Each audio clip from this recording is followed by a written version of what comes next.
It's TIE Fighter Renegades, a Star Wars podcast. Oh boy, it is time for TIE Fighter Renegades, perhaps the biggest TIE Fighter Renegades in history. But it's all because we are going to, and of course I'm not alone, I'm being joined by my man, Robin Freebeard.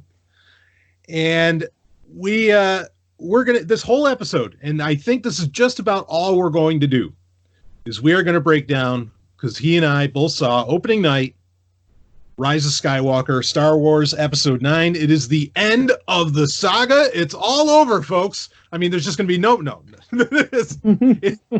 Supposedly the Skywalker saga is over, but of course, saying that this is the Skywalker saga, even that might be a bit of a misnomer, and you'll know what we mean as we go through this.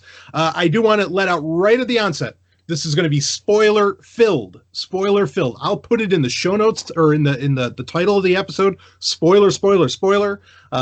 There's no way we're not going to get into spoilers. I mean, we got to talk about this because this was, to put it simply, a whole lot of movie. And I mean, like, it's not the longest.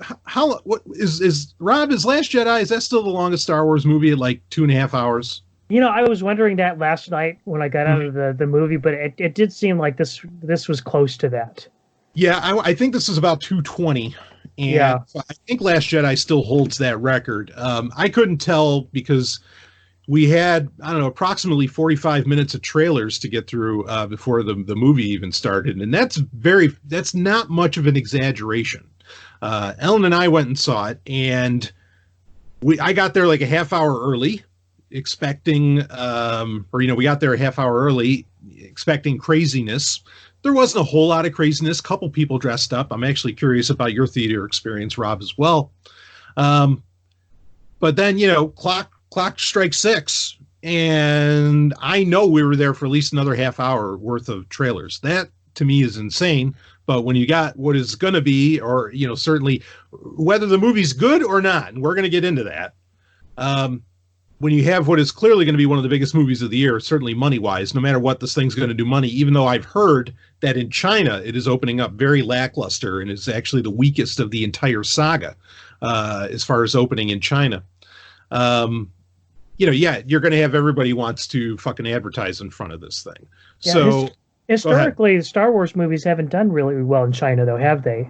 No, yeah, I mean, and there's reason for that, because these are very American films, right. Some kabuki aspects that can that appeal to Japanese audiences, and that often make Star Wars a nice fit within manga and anime.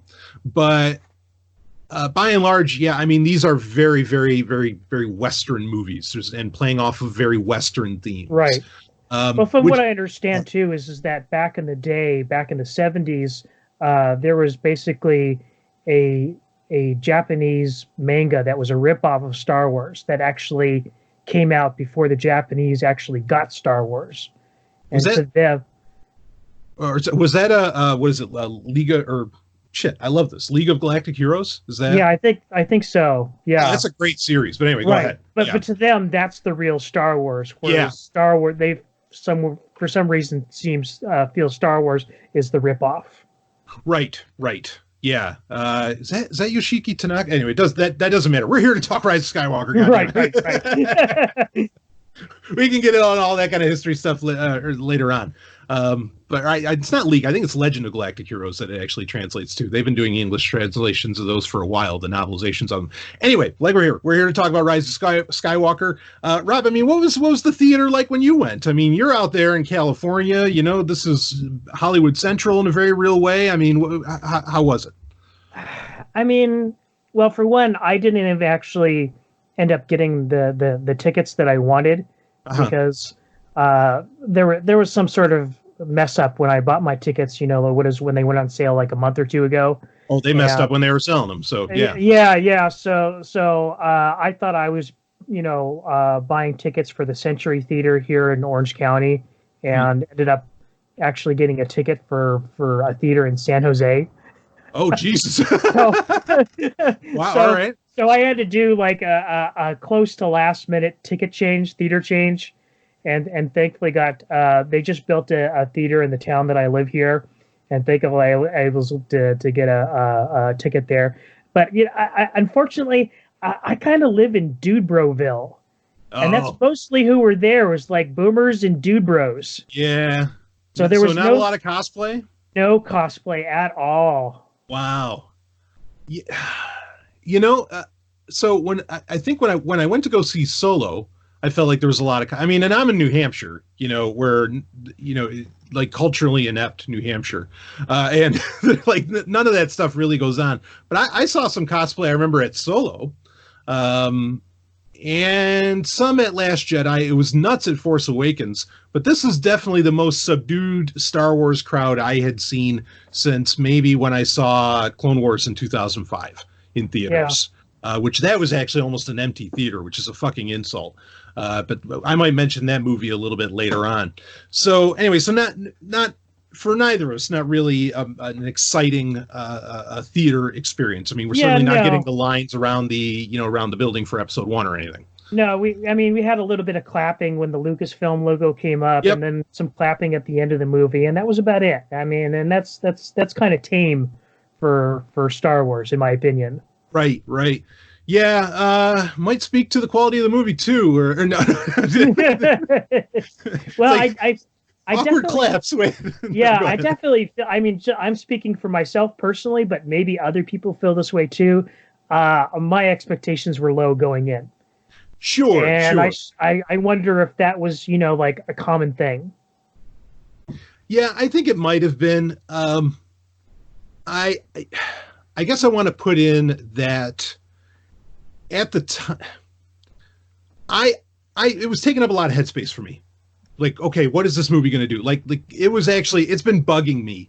The closer we've gotten to the date, the more it's been bugging me. Okay, how are they going to explain this? How are they going to explain this? What are they going to do with this? And I really wanted to know. And so I'll admit that, like, finally sitting down and getting ready to watch it, like, I just felt this wash of relief, and suddenly I had tons of mental bandwidth because it's like, okay, well, whatever this movie is, at least I don't have to wonder anymore, you know? And so that certainly felt good. Opening that up, I want to open up with a comment here on it, and that is that, one of the reasons that I think it was taking up so much bandwidth in my head is because the trailers, as we talked about in previous episodes of the show, basically told us nothing. We knew Palpatine was going to be in it, but you really had, in my opinion, no idea what the fuck the plot was going to be of this thing and what was going to go on. And amazingly, to speak even more to that, I don't know if you noticed this, Rob, but I felt like 90% of what we saw in the trailer was in the first 10 minutes of the movie. I mean, like, all the cool scenes, and again, here we go, spoilers, folks. The Star Destroyer coming up from the water, was like right at the beginning. And Kylo Ren doing the body check on the guy, the whole thing. Go ahead. Yeah, well, even that the I think one of the very last trailers they released where they show Kylo going to Exegol for the first time and meeting the Emperor, and you hear his voice, saying that he's been every voice he's ever heard in his head. I mean, that was like the first 10-15 minutes of the movie. Yeah, that was not a good sign to me. That I was like, oh wow. So because that feels like you're just trying to have a lot of flash at the opening of the film. But anyway, this is going to be a very interesting conversation because there's so many places. This movie is so fast paced. There's so much going on. Like I said at the top, it is a whole lot of movie inside of 2 hours and 20 minutes. I mean, we have so many directions that we want to go. So just, run with us, folks, because as much as a roller coaster as this movie was, I'm sure this conversation is going to be as well. I guess to get some structure in, let's just say it. Or let me ask it to you, Rob. Did you like this movie? It was entertaining. Yeah. It was entertaining. Okay. Yeah, it was entertaining. Did I think it was great? No. It was certainly the best movie in the sequel trilogy, in my opinion. Now go ahead. Take that for what you will. Yeah, I think that's a bold statement. So same. I liked it. I don't hate it at all. And I definitely think it's better than Last Jedi. I'm not sure if I'm ready to put it above Force Awakens, but I could hear that. There's certainly, this is a movie that had a lot of very interesting ideas, many of which we'll explore in this episode. But yeah, I mean, can you tell me more? Like what makes it top Force Awakens or even Last Jedi for you? Well, I mean, I think there's a lot of things going on in this movie that I really honestly think should have happened earlier in the sequel trilogy. Oh, well, I'll tell you, yeah, if I can butt in quick. This is a movie, now, like we said, it was fast-paced. It feels like 2 or 3 movies in one film. Right. Like it really, really does. And I think that actually, if half of this movie could have been episode 8, and it feels like it should have been, this would have been, I think I would have a much better opinion of both, both films at that point. Right. Yeah, I mean, I want to give a little sympathy for the devil being J.J. Abrams, and say I recognize how hard of a task he had going into this. He had to answer a lot of questions, and he really did have to put at least 2 movies into one film, and that's a fucking challenge. But right. Please continue on with that point. There is stuff that there is ground he could have even covered in The Force Awakens, insofar as the Knights of Ren, which we got more of in this movie, but we still don't really even know very much about them. But seeing them basically run around the galaxy with Kylo Ren and kicking ass, I felt like that should have been in the first movie. Yeah. Now, did you read Rise of Kylo Ren? Did you read issue 1 of that? Yes, I did. Okay, all right. And there's some stuff in there that I'm not happy with. Wow. Well, we're going to have to talk about that. I mean, it's really just mainly one thing. And lay it out, because I want to talk a little bit about this, because it gets into Knights of Ren. Go ahead. So before I went and watched Rise of Skywalker, I rewatched episode 7 and 8. I did the same thing. Yep. And I also, about within the same time period, also read the Kylo Ren comic. And when Rey and Kylo are doing the whole Force time thing, where they're talking to each other, and he's talking about what happened between him and Luke. The first thing he says is, did he tell you what really happened? That night I burned down the Jedi Temple. Yeah. And of course, then we find out in the comic, he wasn't the one who did that at all. He wasn't the one that burned it down? Yeah, no, it was some sort of lightning that came down and hit the temple. And yeah. And you get the impression that it was Snoke who did that. Right. And it was like, okay, like, and this is kind of like, I mean, and sure you can say, well, Kylo Ren's a liar, but this is the problem with when you do stuff like this and you can't trust anything that, the villain characters say, then it all becomes, meaningless. Yeah, and this is classic J.J. Abrams, where he's always bait and switch, and I mean, you can't believe a word that. But that wasn't even J.J.'s fault. That's whoever wrote this comic book. Yeah. I thought what was really interesting, and I'm sure we're going to get an answer to this at some point, of course, was that the Knights of Ren existed before there was a Kylo Ren. Right. Before Ben Solo goes evil, there have been the Knights of Ren. In fact, something that, of course, no one can see this on the video because we don't put the video out there. Something that I will be pulling some material from as we talk about Rise of Skywalker is I do have the visual dictionary here. And about an hour before we're recording this, I've only had it for about an hour. I got it on release day. Okay, folks. But I've only looked through a little bit of it. But when reading about the Knights of Ren, they basically say that they've been around for centuries. So, the Knights of Ren existed before there was a Kylo Ren, and it's a group that Snoke effectively promised to Ben Solo if he would join him at some point. So that's a little bit of foreshadowing of what's coming up, I'm guessing, in that comic book. But yeah, I mean, ultimately, we really get no answers as to who the fuck the Knights of Ren are. Yeah. Which is one of the big mysteries. Go ahead. Nor do we get an answer to who Snoke really was. I mean, this movie implies that he was a clone, but a clone of who? Like, who was the original Snoke? Right. I mean, you see a bunch of them in a vat, I mean, and yeah, and it's interesting. So a point I want to bring up quick is the book, the novelization of Rise of Skywalker is coming out in March. I I get this. So the novelization for The Last Jedi, I have been on record as saying it's a great Star Wars novel. It's a great, I'm not just saying that. I mean, it's a genuinely great Star Wars novel. And I think, as to where I don't feel that way about The Last Jedi, the movie, and I think the novel for this movie is actually going to be far better than the movie is. And we already know it's going to be an expanded edition, which they've been doing since The Last Jedi for novelizations of these movies. But now in the expanded edition novelization of The Last Jedi, there is more background of who Snoke is, and he's been around for a while. So, like, okay, the Emperor can say that, or, Palpatine can say that he made him, but even when? Like, he must have made him, I mean, unless they're just... Again, they're making all this shit up as they go. Like, this is, I'm a pantser, right? As a writer, you can either be a planner or a pantser, or maybe somewhere in between.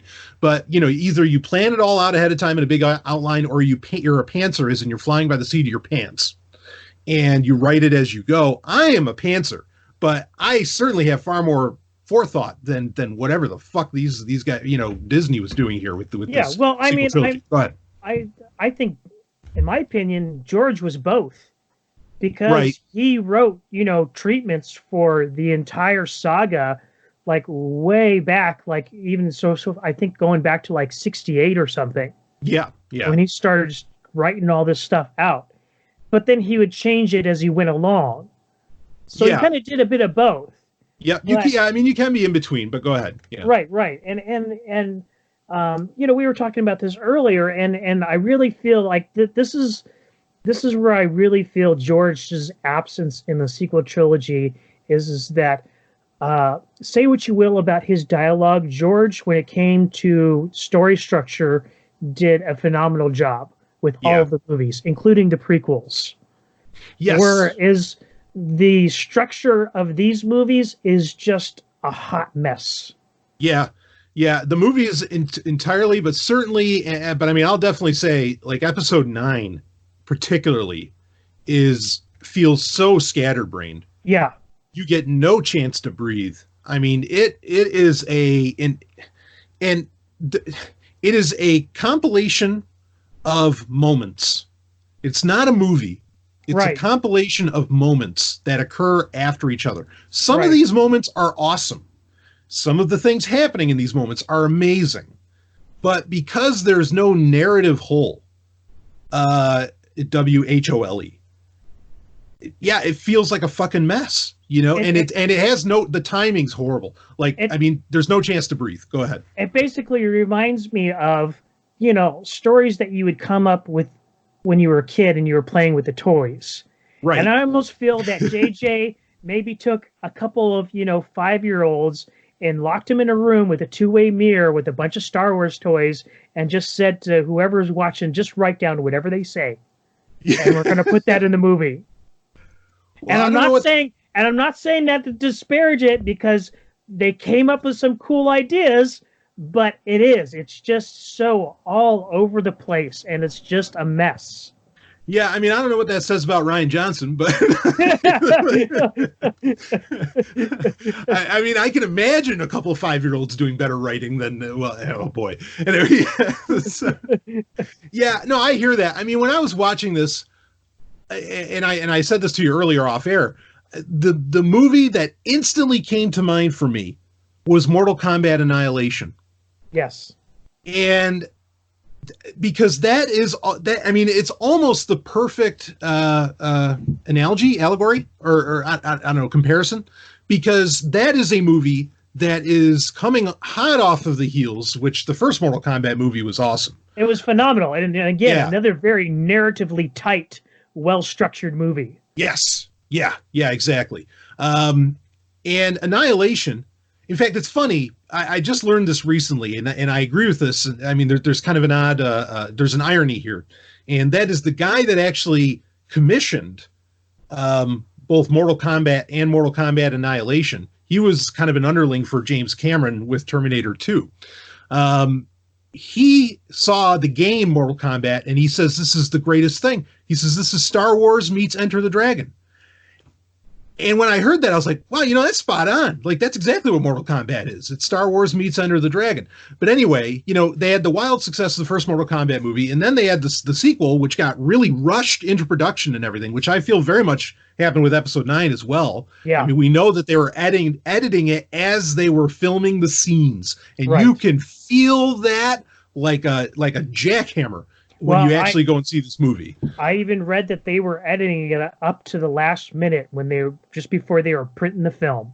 I don't doubt it. I mean, they were still in the editing room as short as just a couple of weeks ago. Yeah, I don't doubt it. And now Mortal Kombat Annihilation had very similar troubles in production. But that was a movie where, again, you have moment after moment, and there was a lot of little cool shit. The CGI was terrible, but there's a lot of little cool things that happen. And they make sure that this character gets in and that we get this in there. Because if you're a fan of Nightwolf or of Rain, I mean, I couldn't believe it. They even had Rain in that movie. We're going to make sure that they're there. And it's the perfect allegory or analogy for Rise of Skywalker. Go ahead. And there was more stuff in this movie that they didn't even get in, because I was following basically the leaks about the story, and all the stuff that was coming out turned out to be I would say 90% accurate, but there was some stuff that they leaked out that came out there that either wasn't in the film or was just kind of barely hinted at. I'm thinking of is there was a storyline between Lando, Finn, and what is her name, Janna, the new character in this movie, the former stormtrooper. Oh, the other first, yeah. There was some sort of storyline where it was going to be implied that Lando was the parent of either one or the other or both. Yeah, I heard the same. Yeah. And you kind of wondered if you were going to get that at the end. I still think that's out in the air or out in the open, because they have a moment at the end of the movie. Exactly. And that basically where he's going to help her find her home. Right. But from what I heard, there was these scenes where basically Lando was talking about his children who were taken from him or were lost. And Finn hears this and kind of was like, oh, well, I was stolen as a child and I don't know who my real parents are. And he kind of latches on to Lando. And you can see shades of that, because there's a little bit of hero worship in the moments that you get where Finn says, I know everything about you, General Calrissian. And that's interesting. Let me ask you this, because I don't see any reason why not make this a 3-hour fucking movie, because something that would have really helped this film out is if, with all these moments, if they just breathed a little, if they just took a second, but you're just getting hit, moment after moment. And some stuff just drops randomly out of nowhere, like that fucking snake. I didn't say Snoke, I said snake. I'm out of nowhere, these things show up. If they could have just put in 30 seconds at the end of each goddamn scene where you could watch somebody breathe for a minute. I mean, I felt like I was watching Star Trek Discovery, is that kind of clusterfuck where, everybody's running, everybody's slack jaw dropped, and whoa, what the fuck is that? I have to look like something emotionally tragic is happening. And it was, I definitely felt that there were some moments in the film that were supposed to be emotionally impactful, but they felt somewhat kind of unearned, very much like in Star Trek Discovery. Yeah. And a lot of it had to do with Leia.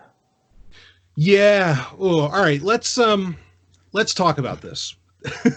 So, I mean, if people aren't getting the picture already, this is a very flawed movie. Even though we overall liked it, I mean, there's just a lot of flaws in this. Yeah, no, and I'll reiterate for both of us, we didn't hate this movie. No, I didn't hate it. I mean, it has Babu Frick in it, for fuck's sake. It might have been the best thing in the film. I love that guy. But yeah, okay. Well, anyway, let's keep rolling. And I admit, they were between a rock and a hard place when it came to Leia. Yeah. What do you do with this? I mean, I still stand by, after seeing what was put into the movie. I still think they should have recast her. I feel like, personally, and you can tell me. I want to hear your thoughts on it as well, Rob. I mean, I thought that what they jammed in was it felt disconnected. Like the lines did not feel. It was out of place. It was very out of place. Yeah, it just, you knew it wasn't working. You knew what was going on. I appreciate what they were trying to do, but now I feel like you did more harm to both Princess Leia's legacy and Carrie Fisher's legacy than you did you did good by it. Go ahead. Then in a way, they sort of did recast her, because all those shots where they're from behind her is obviously somebody else. In fact, I'd go as far as to say that they probably got a body double and just, CGI'd Carrie Fisher's face onto that actor. Yeah. And there's a problem there too, right? I mean, the fact that they were CGIing Carrie Fisher. Right. And break it down. And they said they weren't going to do that. I mean, they explicitly said that there was going to be no CGI Carrie Fisher, and even if all of those shots of Leia and through 90% of the film were just composited in, which they could be, but at the very least there's that flashback scene near the end of the movie where unequivocally that is a CGI Carrie Fisher, a younger Carrie Fisher. Yeah, as well as, of course, Force Ghost Leia. I mean, that was, but I mean, credit where it's due.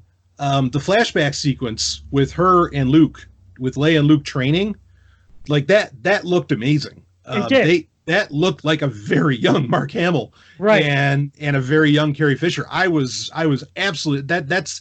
I mean, granted they had helmets on, but that is the best de-aging or whatever that I've seen probably in any movie so far. Right. That was really impressive. Like you said, it probably helps that they were wearing helmets. It probably also helped that the scene wasn't very long. Yeah. As much as, like, when I saw that scene, I was like, yes, more of this, please. But at the same time, of kind of like, if we did see more of it, we'd probably end up picking it apart, and they would start really drifting into that uncanny valley area. Yeah. Again, I think the helmets helped out a lot too. Yeah. No, I was, and I was under the impression that I thought they weren't going to kill the character in this movie. But they did. Yeah. Leia's dead. I wasn't under that impression. Now, how do you feel about how they handled it to death? Because, I mean, here's another thing where they kind of muddy the waters of that. Like, you have almost 2 death scenes in this movie for Leia. One where, Kylo Ren and Rey are fighting, and she, kind of collapses during this scene. And they both feel her death. But at the end of the movie, when Kylo Ren dies and, kind of disappears like a Force ghost would, she does too at the same time. Yeah. So that was kind of weird to me. Yeah, maybe they think they did some kind of a funeral on screen in this case. I did not feel that. I think that's still very weird that we don't get any like real on-screen veneration for any of these characters whatsoever. In fact, I mean, I get it. You're in the middle of a war, but I don't know. There should have been more talk around Luke Skywalker being dead and what that means for the universe. That wasn't really there. Of course, we did get a great moment in the book. We talked about this in the last episode in the book Resistance Reborn, where Wedge deals with the death of Luke, which is probably the most heartfelt response to any death of a major Star Wars character that I've experienced. Anyway, and he does appear in this movie. Was it even a half second? Like, it was 2 half seconds, because there was a scene where you see him during the battle, and then you see him at the very end. At the celebration. I mean, it was great. Like, when I saw him, I said it out loud. It's like, oh, Wedge, but it would have been all right if, I hope they gave him like $40 million to be in it for that long. Like, give it all to Mr. Lawson. That's fine. I don't care. But that was kind of like, it was there, but then it's like, come on, couldn't you have done a little more? Like, pop him in an X-Wing? What, he couldn't act it? Give me a break. So, the death of Leia in this, I thought was also handled poorly. just like the death for every single character in the sequel trilogy has been horrible, in my opinion. Like, I didn't think they handled Han Solo's death. Didn't really. I mean, it worked. It got the emotional punch, but then we never got the funeral, right? And there was a snub with Chewie, and the death of Luke, of course, has its own problems. I don't know. Like, it just all seems very unceremonious that these greatest characters in cinematic history, arguably, just are just kind of gone. They're here one moment, gone the other, and I don't dig that. But yeah, I mean, what other thoughts do you have on General Organa in this movie? Well, I mean, I actually want to speak to what you just said there. Oh, please, yeah.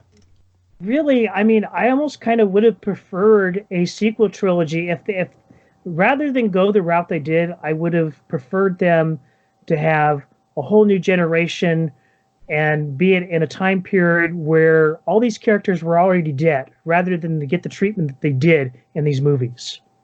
Yeah, like a Star Wars Legacy. Yeah. Like that, which was a great comic series. It went a good long while for a Dark Horse comic series at that. That would have been great. I agree with you. I would have liked that a lot. And I think we might get into that even more as we get, close out the conversation on this, which we got lots more to talk about, folks. Don't worry. But yeah, I agree with you, because that's a great question, because who could even write that? Who could even do that justice, and who could do it right? Like, I can't even imagine Luke Skywalker dying, which is probably why I had such a problem with it in The Last Jedi. But yeah, well, I mean, what else you got on that? I mean, and I've said this many times before, but I think George could have done it. But well, if anyone could, sure. Yeah. And I still want to see his version of the sequel trilogy someday in one form or another. I mean, I really hope the guy starts getting chatty, and before he passes. Yeah. And just spills the beans on everything. Yeah, I mean, he's a majority stakeholder in Disney. I forget who the other guy is that owns more, but he's effectively Bob Iger's boss. So yeah, George, go ahead and fucking open your mouth, and tell us how it is. Again, I know you kind of said this earlier. I mean, watching this movie and thinking about the sequel trilogy in its entirety, I mean, it goes to show, like, people that made fun of George Lucas's filmmaking for so long, not that they didn't have some valid points, but George Lucas is a through and through fucking filmmaker. Yeah. And a filmmaker of a caliber that is clearly a lost art today. That I don't know that anybody matches now, because wow, again, this movie just felt very disjointed. It really did. I mean, I can't believe, I was drawing comparison. Actually, Ellen said this. I said, there's movies that this reminds me of. And she says, what, Battlefield Earth? And I was like, oh, fuck, I didn't even think about that. But yeah, that's not good. Like, no Star Wars movie should make me think of Battlefield Earth. The movie, the book is great. Yeah. Oh, it's such a fucking. All right. I know we got to talk about more. All right. So we talked about Leia. Let's talk about, just to get some structure in, and then we can get into maybe some other finer points and everything. Because again, there's so much to say about this movie. And anything you want to butt in with, Rob, you go right ahead. Again, this is definitely a movie we got to see a few times, right? I mean, because again, it's a whole lot of movie. You got to take it in more than once. All right, real quick. So you mentioned how you watched Last Jedi and Force Awakens recently, again, prepping for this film, prepping for episode 9. Yeah, I did the same thing. I found myself I don't really care for The Last Jedi, and this movie Rise of Skywalker doesn't make Last Jedi any better. Okay. Yeah. And I was hopeful that it would, but it doesn't. Watching Last Jedi and not going into it with the expectation of finding out who the fuck Snoke is, who is Rey, etc. I like the movie more than I originally did. Now that I've had like a year to kind of process it and just let it be, I liked it a lot more than I did initially. I will agree with that. I'm not as harsh on it as I was previously in my, reviewing. Yeah. But then again, at the same time, I'm a little bit more harsh on The Force Awakens. Sure. Yeah, I mean, do you want to talk more on that? Well, I mean, it's just what's already been said about it. I mean, that it's basically a retread of New Hope. Sure. That still holds true, and that there's what we'd call this in the gaming world. There's just not a whole lot of replay value in this movie. Yeah, it's not one that I can watch over and over again either. Yeah, I mean, and it doesn't really hold up. It's where, interestingly, like I've rewatched Rogue One already at the level of countless times. Yeah. I mean, I really have. I've watched Rogue One over and over and over again. That is such a good film. Solo,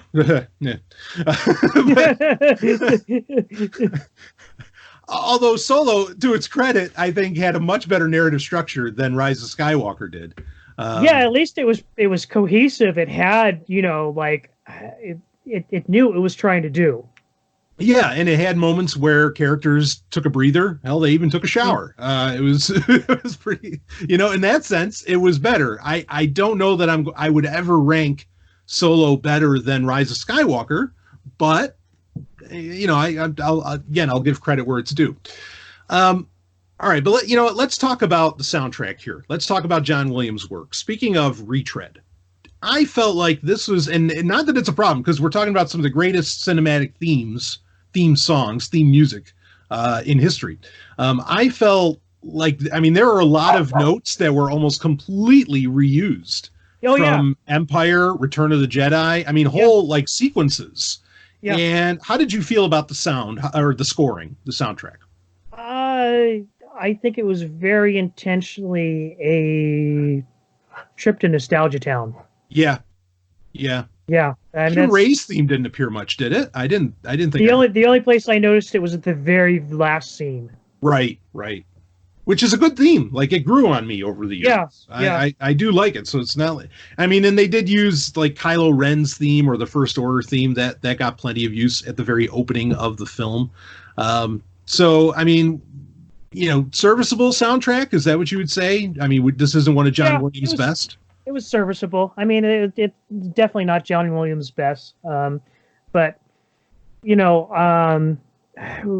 his work in recent years he hasn't really been at the top of his game for a while now. So sure. Here again, my expectations weren't really high. It did the job it was supposed to. Yeah. It didn't add anything from it. It didn't take anything away. Yeah. I guess I suppose with how the film turned out, I can't imagine anyone else scoring it. I love Giacchino's score for Rogue One. I appreciate other, Kevin Kiner's work over the years in Star Wars has been nothing less than phenomenal. But I guess for what they were doing, you kind of had to have John Williams involved, to make it happen. So it worked. It was serviceable. I don't see myself turning this on that often and listening to it, but which is rare for Star Wars soundtracks, but there it is. Directing, I don't know. I don't even know what you could say about directing in this. The actors are strong, and I think they carried any potentially good thing out of any of the moments. I think that was all on the actors. I cannot imagine that had anything to do with the direction. I don't know. I felt like the actors were having to respond to things much in the way of like Batman and Robin, where like Uma Thurman famously says in that when they were making that movie, is Joel Schumacher would constantly yell out saying, "Remember, we're making a kids commercial," and a part of me kind of felt like I wondered if J.J. Abrams was doing something the same. I don't know what to say about directing in this. I didn't think like there was anything special being done, like Irvin Kershner delivered, or anything along those lines. Rian Johnson, as much as I may not like The Last Jedi, certainly delivered his stamp. I can recognize that. I don't know. Anything to say on the directing in this movie? There was a couple. The visuals are some of it was pretty good. I really liked the stuff on Exegol. Yep. I thought those visually were really well done. The Force time scene where Rey and Kylo Ren kind of do a lightsaber battle while one's on the planet and the other one's on the Star Destroyer. I thought that was kind of interesting visually, where they were kind of like, mixing and blending the two locations together. But other than that, yeah, there's not much really to say about in terms of directing or the visual style of this movie. Sure. I mean, visually stunning, no doubt about that. Like cinematography is on point. I mean, no argument there.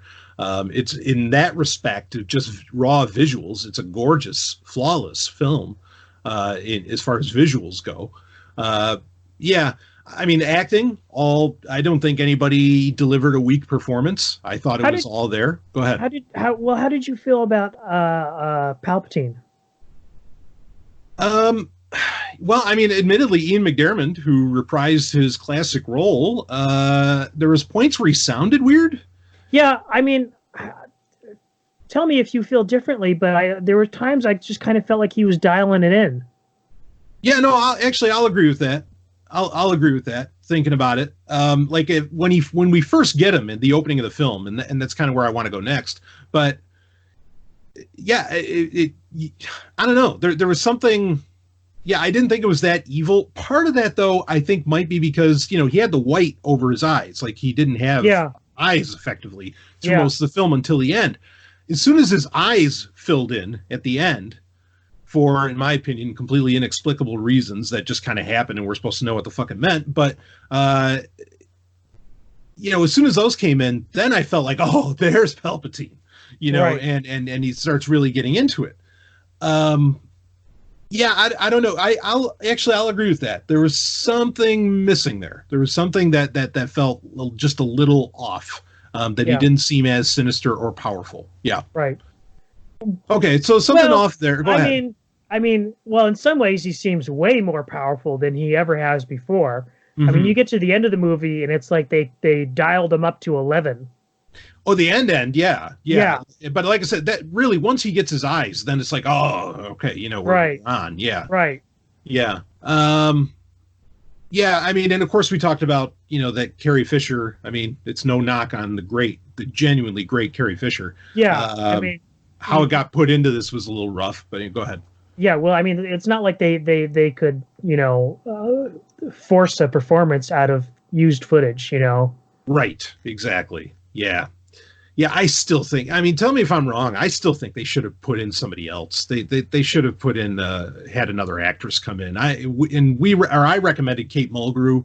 I know others have as well. I thought she would have been phenomenal, but what are you going to do, Yeah.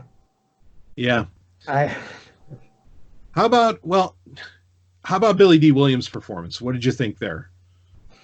It was okay. I mean, I do think there was a little bit too much sort of, and this is more of sort of, I guess, the people around him, but there was a little too much reverence and hero worship going on with his character. Mm-hmm. And the way he shows up, like, at the Resistance base, just kind of, randomly seemed a little odd to me. But other than that, I really don't have much to say about it. Yeah. I mean, I thought it worked. I agree with you. How he gets to the Rebel base is a little weird. Him being at like a festival, I know some people had a problem with that. I thought that was fine. I was like, okay, he'd be there. And it's kind of cool that he was kind of like, in disguise, kind of like the way he did in Return of the Jedi. So that's definitely character for him. Yeah. Agreed on that. All right. Well, there we go. I mean, Oscar Isaac, I thought was fine. What's her name there? Felicity. I can't think of her name. Kerry Russell? Kerry Russell. Yeah. Is Zori Bliss. Yeah. I really enjoyed the scenes between her and Poe. I thought that was actually some of the strongest acting in the movie. Oh, the ending, actually, the end, that was a laugh out loud moment. Oh, yeah. When Oscar Isaac does the little, well, hey, he's kind of like winking, you want to go off to the corner somewhere. And, right, yeah. And she's like, no. Yeah. Like, oh, okay. Yeah. I thought I was like, oh, that's fucking hilarious. That was great. No, I really liked the scene that they did on Kijimi, where they're getting, C3PO's memory hacked. Right. And her and Oscar Isaac kind of have a scene while they're looking over the city. I really enjoyed that scene. I thought that there was a good character building moment. Yeah, one that we should have had 2 movies previous, but yeah, you're right. Yeah, well, here again, that's another one of those things. We could have had a lot of the stuff that was in this movie, 2 or 3 movies ago. Yeah. Naomi Ackie, she's the one who played the other First Order stormtrooper, right. Jannah there. I thought she was fine. I thought when she came on, I mean, it was quick, kind of mixed in too quickly with Finn, but what she was delivering, she delivered. We talked about this already. How there were storylines left out of this movie, and you definitely get a sense that there was more going on with this character that they just never addressed. Yeah. Which, I mean, I'll take out of all of this, and I'll say this here in case I forget to say it later, but we'll get to some other actors here quick. This movie is, I think you can make so many comic books, so many books, so many video games even, out of so much of like just kind of the groundwork that gets laid in this movie. Now, it's supposed to be the end of the saga. You're not supposed to be laying out groundwork here, folks. But right. It's what they did anyway. And I'm excited for all that. Because like I said, this movie has 1,000 great ideas in it. And things that I'm dying to know more about. And I'll gladly take a novel or a comic book about, about the character of Jannah, Naomi Akkie's character. Her and the Adventures of Lando. Fine, please. Like I'm totally on board with that. So I expect to get a lot out of this movie from extraneous materials, quite frankly. Right. So, I mean, any thoughts on that, Rob? Yeah, they do insert a bunch of like new little side characters. Like we were talking about this before. I remember this slug-like creature, Claude, who just kind of like shows up on the Falcon, and you don't know where he comes from, what he's doing there, and even at the end of the movie, somebody comes up and hugs him, and you're like, okay. What is this all about? And he was in that promo artwork that was supposed to be on the can of Chef Boyardee, right? I mean, he was along with C-3PO holding the bowcaster, which we did actually see, folks, even though he didn't use it. He didn't use it, which was kind of disappointing. I was hoping we'd get to see him use it. Yeah. There's lots of those. There's a lot, just little things in this movie that, again, I don't know why they just go 3 hours. Yeah. In fact, I'm totally supportive of them. Do a whole Peter Jackson thing and come out with a 5-hour version of the film on Blu-ray. I am there for that because clearly there's enough in this movie to do that. I mean, there's enough story there for sure. But anyway, I guess we can we can continue down the list of some of what ended up adding in. Richard E. Grant, of course, is Legion General Pride. I mean, it's a little late to bring in a character that has clearly such cachet with the Emperor, but I mean, he worked. His acting was fine. I don't really have complaints there. I mean, what do you think, Rob? Yeah, I mean, here again, I think they should have. Honestly, I would have been much happier if we had gotten this character at the beginning, and we could have just completely done away with General Hux. How did you think about that turn? I mean, I get it. But it doesn't really add or take anything away from the movie, in my opinion. He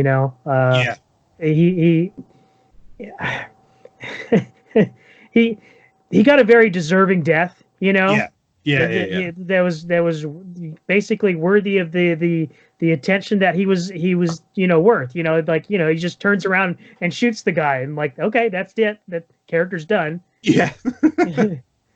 Yeah, I mean, definitely reminiscent of what was the guy from Rebels there who does the big turn and becomes friends with Zeb. Sideburns, you remember him? Oh yeah. Callus. Yeah, Callus. At least he was interesting and had some personality. Whereas, at least he had a character arc. Hux's character arc is just like I'm angry. All the time. And I've got a beef with Kylo Ren. That's his whole thing is like he's got this beef with Kylo Ren. Right. Yeah, that was kind of weird because, I mean, he really seemed a little more badass anyway in Force Awakens. Then he turns into the running joke in Last Jedi. Yeah, I'm sorry. So, I thought he was a running joke in The Force Awakens, especially when he does that speech before they blow up Hosnian Prime. That was just so over the top and ridiculous. Was over the top. I like that. I immediately was just out of it with that character. I'm like, okay, this guy's a clown. Yeah. I mean, if I think of like Richard E. Grant giving that speech, and I would have been like, "Oh fuck," right. like that would have been awesome. That's what I'm saying. Is we should have gotten him in Force Awakens and just do away with Hux entirely. Yeah. Well, speaking of doing away with entirely, Kelly Marie Tran. Yeah. Was Rose in this movie? I'm trying to remember. Barely. And I don't know how to. I'm of two minds on this, right? Because in one sense, I didn't get the purpose of the character of Rose anyway.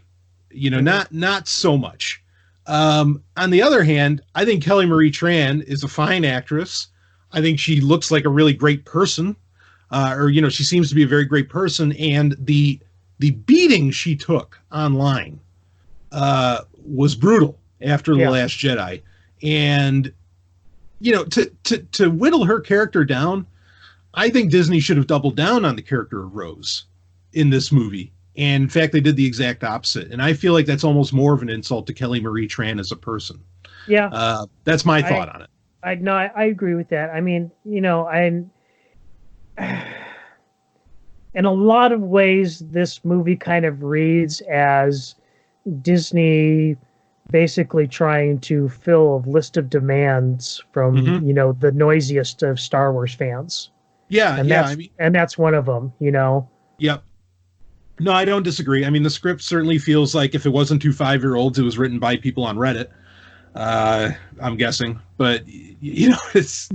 Well, I mean, is there a difference? Yeah. Wow. You. All right. Well, anyway. Zomia1.com is the link for the show, folks. Come and get us, Reddit. Yeah. I danced with that at one point. Anyway, no, I hear that. Where to go next? Well, I mean, but we kind of having read Resistance Reborn, we saw this coming. Yes, because they just they gave a throwaway line in that book that like acknowledged that there was something going on between Rose and Finn, right, but that it didn't pan out. Yeah. Agreed. Well, something else that didn't pan out. Let's segue again. Maz Kanata. Like, is there any point to this character? No. I mean, at least she wasn't too busy playing Battlefront 2, like in the last movie. At least they didn't have her on a jetpack. Like, what? God, I mean, look, again, we don't hate this movie, but talking about the sequel trilogy as a whole, like, what the fuck happened? Like, what? How do you? You know what I think happened is that Maz is trying to carry scenes and dialogue that were probably intended for Carrie Fisher. Yeah. Sure. Yeah. Yeah. And actually, even the scene where Leia gives Rey Luke's lightsaber towards the beginning of the film, I think that's actually, we know where that scene's from. Yeah, because we saw that in the trailer for The Force Awakens. Right. Yeah. And that was Maz Kanata handing Leia the lightsaber. Yep, exactly. Yeah. So anyway, this character was clearly meant to be something else or something more.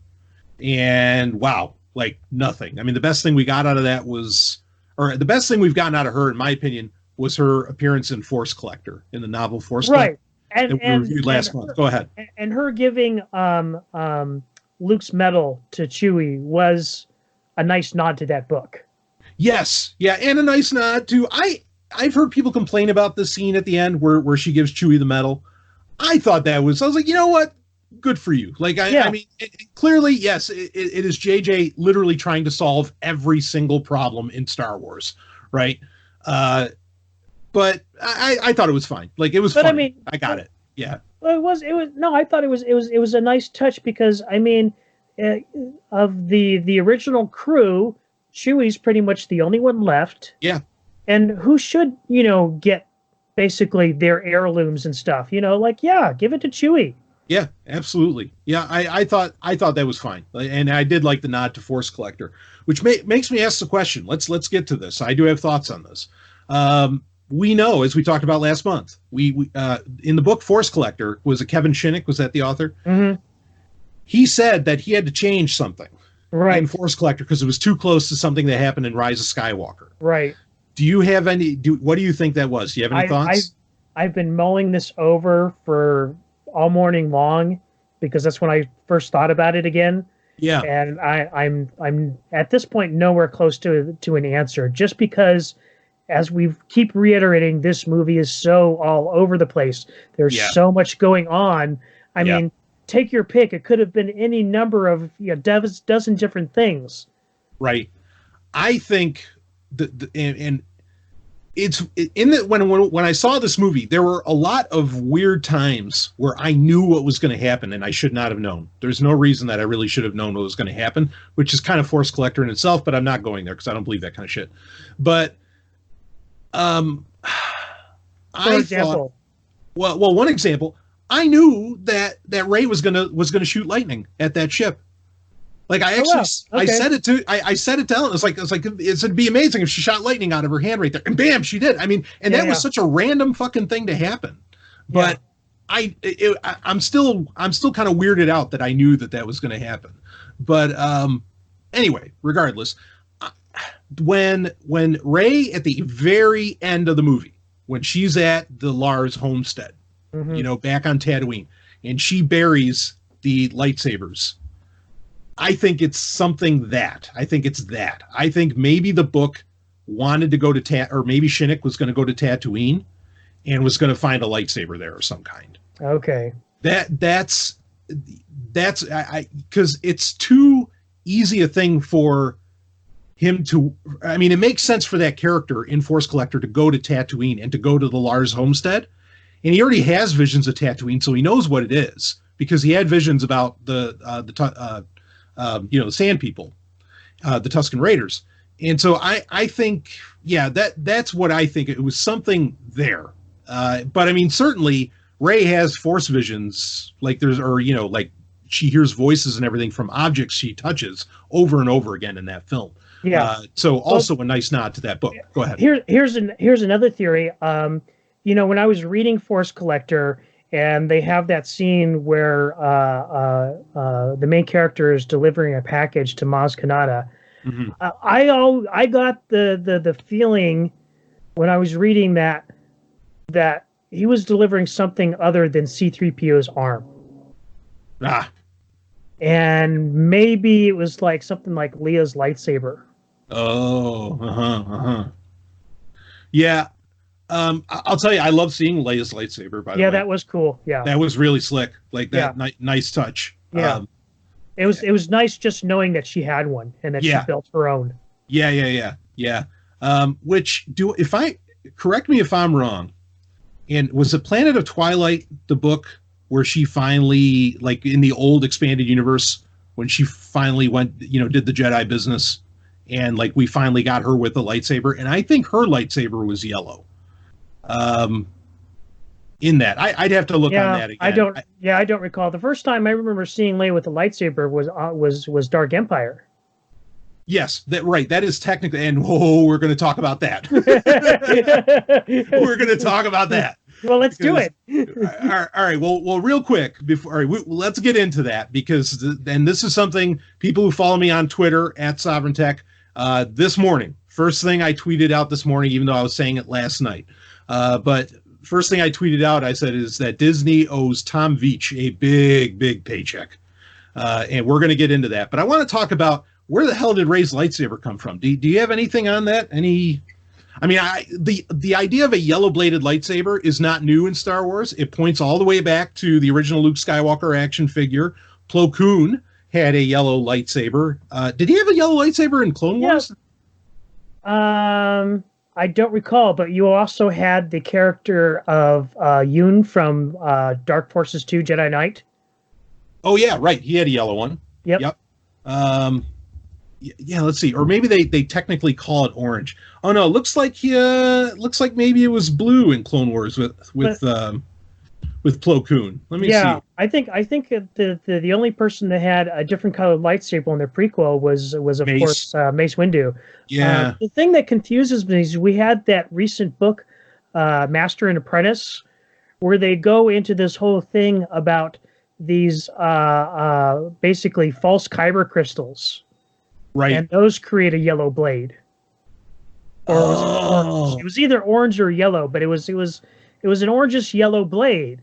And I'm like going, well, those don't actually work like regular kyber crystals. Mm-hmm. Mm-hmm. Oh, that's interesting. I wonder if they're doing something with that. Yeah. I mean, her lightsaber looked fine. It kind of came out of nowhere, and so many things in this movie. And I wouldn't say it came out of nowhere. It almost did look like she took like one of the ends of her staff, turned it into a lightsaber, which I think we were all hoping for. Is that actually she would just turn it into a lightsaber? Yeah, exactly. That's what I was hoping for. Is that she would just turn her staff into a lightsaber instead of just chopping off part of it and. Right. A small one, but yeah. Okay. Well, I mean, Luke and Leia's lightsabers are still out there. They're in the sands of Tatooine. Fine place for them. I'm sure somebody's going to pick them up at some point. But that's what we've got. I mean, they're planting seeds, or lightsabers in this case. Yeah. Okay. Well, anyway, I thought that was kind of interesting. It looked fine. Like I was okay with it. Why don't we talk about Dark Empire? Like you said, let's get into this. So Dark Empire is a comic book. It actually ended up being a trilogy comprising Dark Empire 2, and Empire's End. It started off back in, 91 to 92, I think the whole thing ran. This was around the same time the Heir to the Empire came out. Yeah.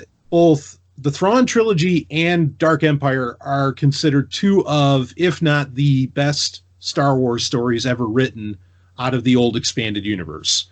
And I wouldn't argue much against that. I mean, I have my favorites, but Dark Empire is certainly fucking up there. And I've reread the graphic novel for that so many times. I mean, it's so epic. J.J. Abrams and Chris Terino, or whatever the fuck his name is, that did the screenplay here. Chris Terrio. I think they basically lifted Dark Empire. And that's what we got in this movie.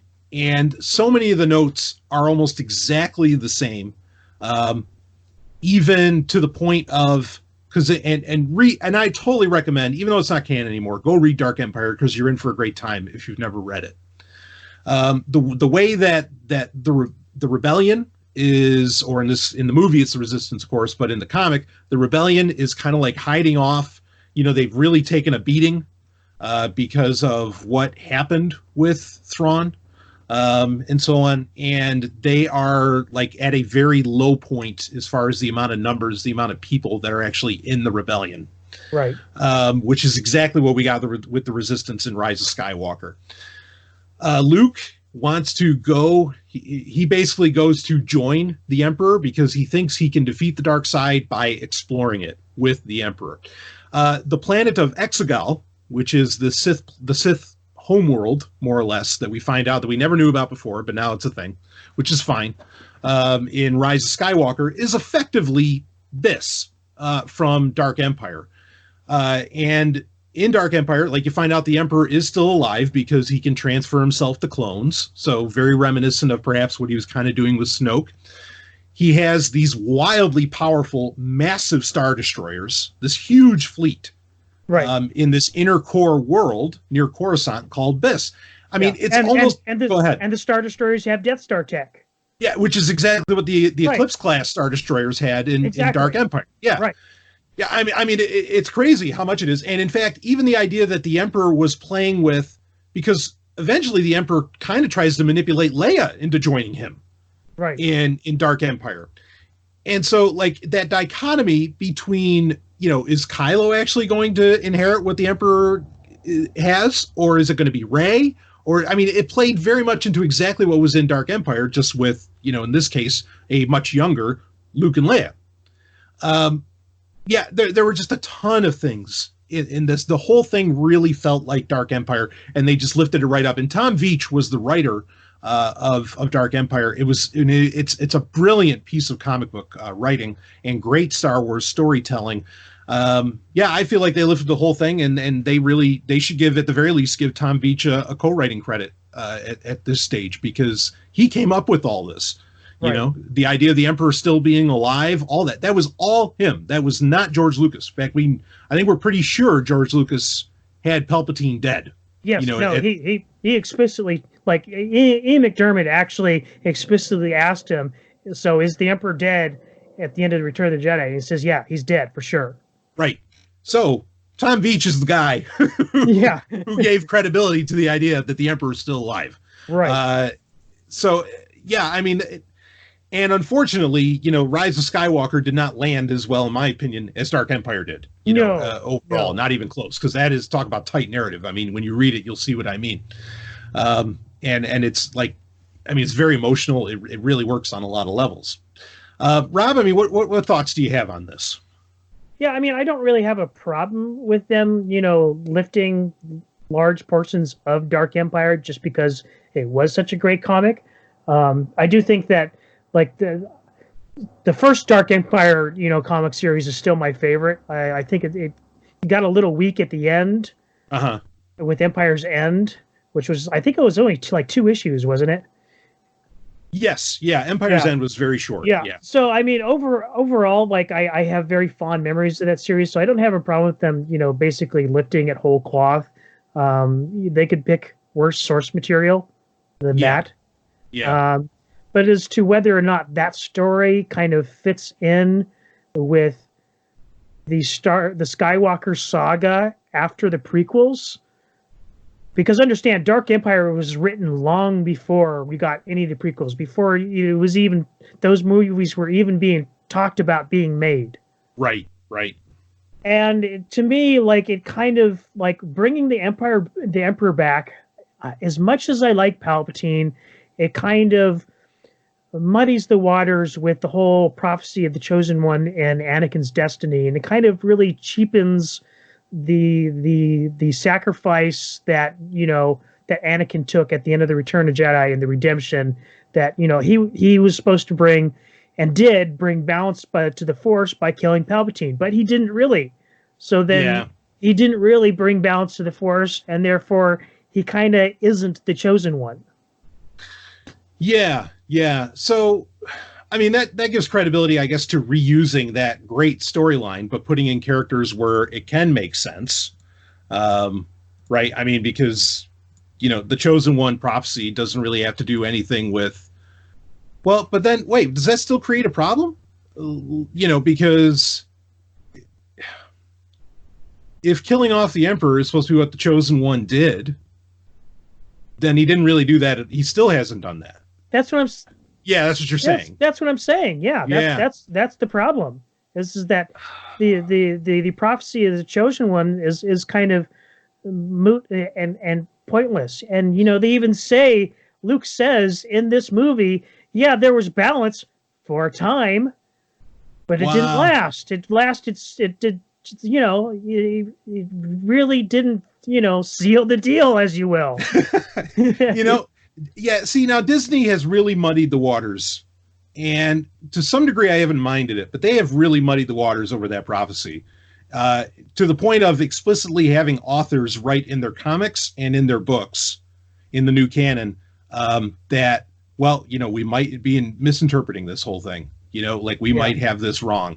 Was it Dooku or Jedi Lost, or what's the one about Count Dooku that came out originally as an Audible only? Yeah. It was in April. Yeah. Mm-hmm. Yeah, that one talks about it. There have been others. And a lot of people very much complained about in Rebels, in the episode Twin Suns, when Obi-Wan kills Maul, that Luke gets called the Chosen One in that. Yeah, Maul asks him as he's dying, is he the Chosen One? And Obi-Wan says he is. Yeah, when George Lucas was adamant that, no, Anakin Skywalker is the fucking Chosen One. Obi-Wan already has problems with his interpretations of things. That well, that they've always had that. Depending on your point of view. Yeah, that guy will come from a strange ass point of view at any given moment. Yeah. That's a great point to bring up as well. Yeah. I mean, this speaks to something. This movie really set up, and now it's also a product of basically 7 and 8 because now we know where Rey came from. This movie basically sets up the entire supposedly Skywalker saga as really it's the Palpatine saga. It's not about Skywalkers at all. And how do you feel about Rey being a Palpatine? How did that answer sit with you? It does very much feel like they kind of just came up with that at the last minute. Mm-hmm. You know, like I know they've see, I kind of question as to whether or not they actually intended people to sort of speculate so much about Rey's parentage from The Force Awakens. I don't think they were actually thinking about that when they made that movie. You think they didn't think that people would take it as seriously? Yeah, I really don't. Uh-huh. And I think people kind of they took it and ran with it in a way that, you know, J.J. Abrams and Kasdan probably, you know, didn't count on. Yeah, this is a thing that I guess Disney, and I think there's a lot to say about this, but I'll try and be brief. Disney, I don't think understands. Well, they don't understand Star Wars fans. Oh, that's no for shit. Sure. Yeah. Yeah. No, they don't. Because they don't understand how we do interconnect shit and how we've always been looking for that. Because, and I think that comes from the fact that George Lucas wrote in, and we talked about this in the last episode, about, you know, the Battle of Tanab, you know, and all these other, he writes in all these little things. And so we're always wondering, well, wait, what the fuck was that? You know, tell us about that. Right. Yeah, and because the only person who does that who's left is Dave Filoni.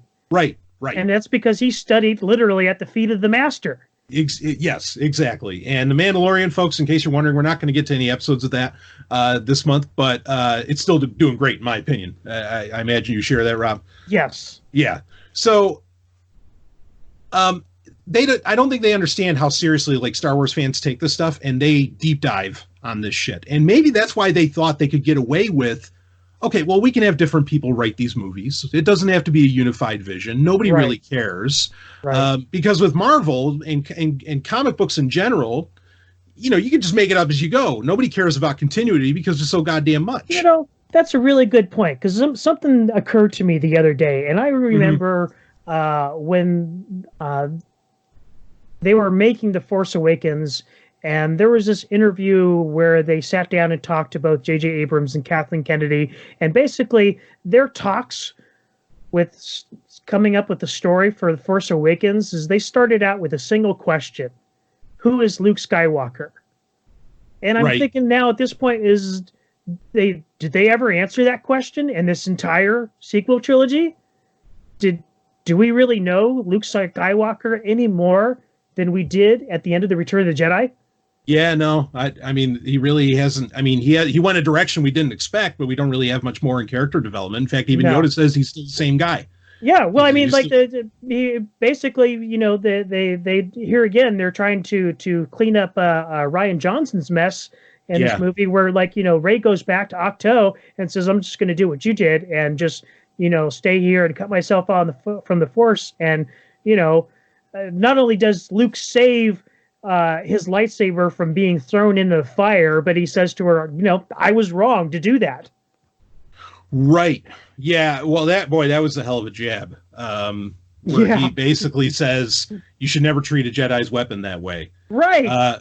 Which, I mean, that's the right attitude, because I mean, you know, we heard Obi-Wan say in episode 2, like, you can't lose this. This is your life, you know? And it is something you take fucking seriously.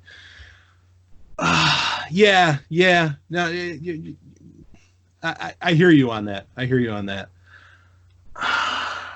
Yeah. So this is a great point that I don't think a lot of people are realizing, is that the fans of Star Wars, I mean, it's a very different breed, and we do get into this interconnected stuff, and we are looking for connections. That yeah, and I didn't think about it from the angle that you were saying, that they didn't expect that, like that Lawrence Kasdan and everybody else, like they didn't know that we would really want to know this information, but we really do. So, something that all of this brings up for me, though, is that I think, and this is something else that Disney, I don't think understands. And in fact, I don't think George Lucas even understood it. And so I worry that maybe even Filoni doesn't get it, but if anybody does, he does. And I don't want to insult him by any stretch of the imagination, because he's the best thing going in Star Wars. Might be the best thing going in Hollywood, quite frankly. And that is, there are fans of Star Wars, and you might consider yourself part of this number as well, Rob. I certainly do. Where, yeah, we like the movies. We like the original trilogy.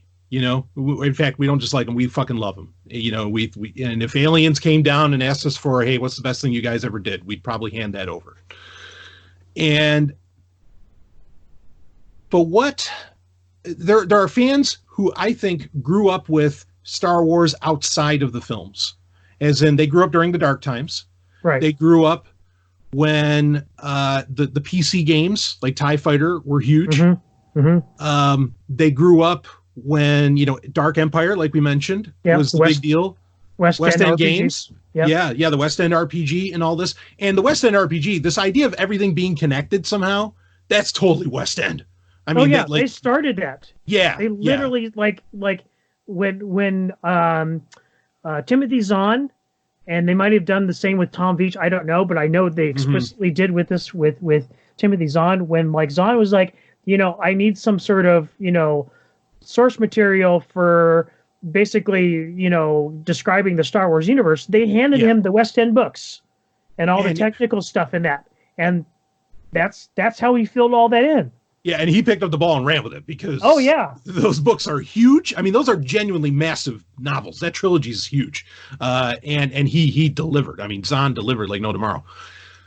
And so I think this is what, like, I am realizing more and more since Disney bought Star Wars, that I actually love Star Wars outside of the original trilogy, and outside of the prequels, and outside of, obviously, the sequels.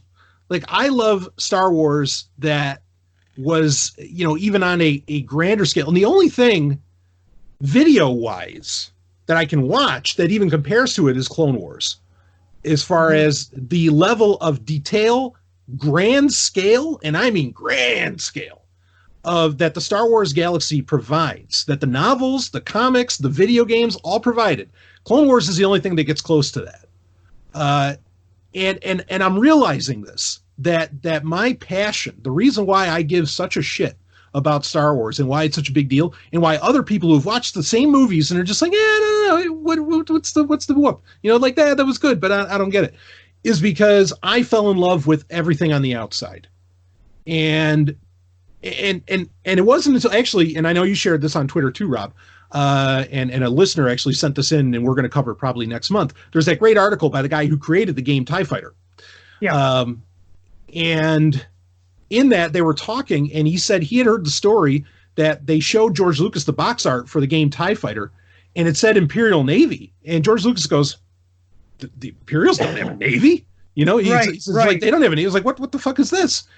And I was like, oh, wait a minute. So, like, the coolest thing, in my opinion, in Star Wars, which is the Imperial Navy, doesn't even exist in George Lucas's mind. And so that's my point, is that, like, a lot of these things that Star Wars fans expect, I don't even think they consciously realize that it has nothing to do with the movies at all. And that the diehard Star Wars fans aren't even, it's not the movies. Like, and this is what I think Disney doesn't get, is that the reaction, the passionate reactions that they are getting based upon what they have delivered, even rebooting the old, creating the new canon and all this, all stems from the fact that a lot of Star Wars fans out there, a lot of the diehards are diehards because of things beyond the movies, and just trying to copy the beats of the movies is not what ultimately appeals to us. Right. And be it in the video games, even that EA makes, or whatever, it's not there.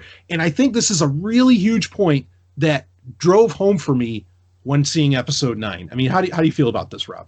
I mean, you bring it to date. One of my favorite things that you've done. I don't remember if it was on the Underground or on Sovereign Tech proper, but you did an episode where you talked about Star Wars Midrash, and that's one of my favorite things that you've ever done and talked about. And that is really that brings it home. It really does to kind of what we are passionate about when it comes to Star Wars. Is basically this Midrash. Yeah. So like the concept of like all the Jewish writings outside of the Torah, like it's not the Torah that keeps Jews talking. It's the fucking Midrash. It's everything. It's the Talmud. All that's outside of it. It's all that. Yeah. Okay. Well, thank you. A, but B. Yeah, exactly. That's exactly what I'm hitting at. And again, they don't understand that. And so when people are telling them this is what Star Wars would be, I can imagine, and to give Disney a little bit of sympathy, I can imagine Disney's like, what are you talking about? We didn't see that at all in Star Wars. Like we didn't know that's, or for Lawrence Kasdan. Lawrence Kasdan says, no, why are they acting this way? They didn't act this way when Empire Strikes Back came out. Of course they didn't, because West End Games didn't come out or didn't do the business yet. Right. Well, this is the thing too. I mean, I was already a huge Star Wars fan as a kid before any of this stuff came out in the 90s and early 80s or late 80s. But it was all that stuff that made me a truly hardcore Star Wars fan. And the reason why is that it enabled you in a very real way to inhabit the Star Wars universe. Yes. Whereas you couldn't do that as much with the movies. Yeah, because they are all very tightly knit. And I mean, credit to George Lucas. He had a beginning, he had a beginning and an ending, beginning, middle, and ending. He did the classic Roman tragedy, right? In 3 parts. And but everything outside of it is what let you be into it. And it pisses me off, actually, because a lot of people, I mean, let's talk about the critical reaction to, I know you got a point you want to bring up about Rey's parentage, and I want to get into that. But the critical reaction from, critics, professional critics, which you should never listen to, but whatever, they're out there. The critical reaction has basically, it's mixed apparently on Rotten Tomatoes, but the loudest voices are very negative, including ones who were very positive towards The Last Jedi. Right. And they are effectively... They're mad about the movie being too much fan service. Right, and they're saying that the fans are effectively in a state of arrested development, meaning that all Star Wars fans, that these Star Wars fans that are so diehard and passionate about it, are still living in their childhoods. I am so sick of hearing that kind of crap. It's not just with Star Wars; it gets done with science fiction in general. Again, these are people who don't fucking get it. They don't understand. Timothy Zahn did not write to a bunch of 6-year-olds. Timothy Zahn wrote hardcore, very adult, very serious novels. Dare I say science fiction novels more so than they were even fantasy. Dark Empire is just that. It's fucking dark. I mean, I was worried Luke was going to kill Leia or was going to go the other way. I mean, like this is really, really adult material. Okay, everything outside of these movies is even. I mean, like I said, Ellen and I, we've been rewatching Clone Wars. I mean, the amount of heads and hands that get lobbed off in that show is, I mean, that's got to be a body count on the order of RoboCop. And to say that all this stuff is for kids in arrested development is, I mean, it's insulting. No, I'm not stuck in my childhood. Star Wars grew up with me, and I still enjoy the grown-up Star Wars. And I mean, and this happens with all kinds of things. And so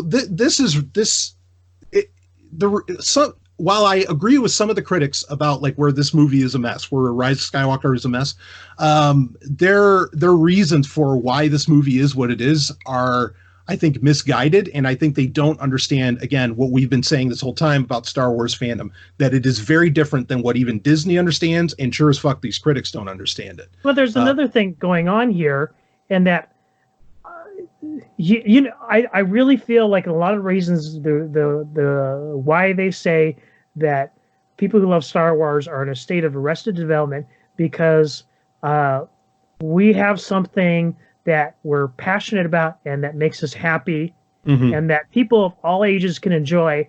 And we're not part of the depression fest. Yeah. We're not constantly angry and outraged every 5 minutes by something that somebody said or did in politics or Hollywood or whatever. And because we're not pissed off and depressed all the time, then we're a bunch of babies. Yeah. Yeah, out of touch with reality or something. Yeah. Right. Yeah. Whereas they're the ones who are actually out of touch with reality because they don't know how to live and enjoy their lives. Absolutely. I totally agree. Absolutely. And I think that actually speaks also to the interaction you had with the writer of Battlefront 2. Oh, absolutely. Yeah. Yeah. Yeah. He doesn't get it that you can enjoy this, if you have like you can appreciate the bad guy in a fictional work, when you actually are enjoying your own life and you have like a philosophical or ethical foundation that you're going through life with, right, as compared to the mess that these people live in. So yeah. Yeah, this is a big thing. and episode 9 is driving it home because I think a lot of people, even Star Wars fans of our caliber are doing a real gut check right now, as to like, wait, what was that? And how do I feel about Star Wars in general? I mean, tell me how you feel about this statement. If The Mandalorian wasn't running right now, I mean, how would you be feeling about Star Wars? If The Mandalorian wasn't running right now and we weren't getting any more Clone Wars, I'd probably be, not too into Star Wars. I mean, I'd say it was over. I mean, shit. Yeah. I mean, I'd probably be at the point where I am right now with Star Trek, and there's no Picard coming. Right. Yeah, exactly. Yeah, I'll share that sentiment too. Yeah, absolutely. Yeah, I mean, it would be bad if we didn't have The Mandalorian, which is so good. Yeah. And Clone Wars, which we expect nothing less. And there's no reason for it to be anything less than what it was. So, all right, quick question on that. Then I want to get into the race parentage thing. We want to kind of keep going here. Do you think that one of the voices, it was very nice at the end when Rey is hearing all the Jedi. We heard Hayden Christensen.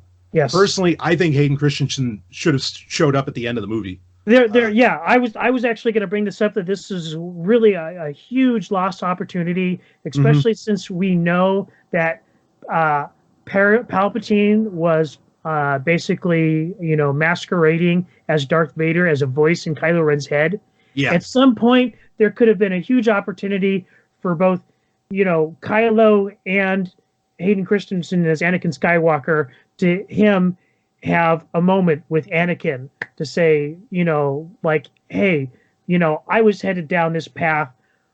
I was done wrong. I fucked up. I think instead of the scene with Han Solo that we got, it should have been Anakin. Yeah. Oh, I think that would have been beautiful. I mean, I would have just been happy to see him as a Force ghost at the end, standing next to Luke and Leia, on Tatooine, because that's his homeworld too. God damn it. Yeah. But that was a missed opportunity. But I think yours is even better. But oh god, no! We got to talk about the Han Solo scene. But we have so much. So we heard Qui-Gon. We heard Qui-Gon Jinn, which I thought was great. We heard all kinds of voices. Okay. Do you think one of those voices was Matt Lanter? No. No? Oh, no. I wish it was. Because I've seen the credits. Yeah. Yeah. But he made a great appearance in The Mandalorian, though. Huh? Woo, that was good. I was like, oh my god, it's Matt Lanter. I didn't even realize that until the episode was over. I'm like, holy shit, that's who that was. Oh, that was solid as a rock, man. Yeah. And then, of course, we got Filoni in full relic. Oh, that was so, I cheered when I saw that. Yeah, it was both Filoni and Deborah Chow and one of the other directors. They were all the X-Wing pilots were Mandalorian directors. Yeah. Okay. All right. We'll get into depressing stuff again in a second. I got to get this prediction out before the episode airs, because episode 8 is the last episode of Mandalorian for season 1, right? I am kind of wondering now if Bryce Dallas Howard isn't going to be Bo-Katan.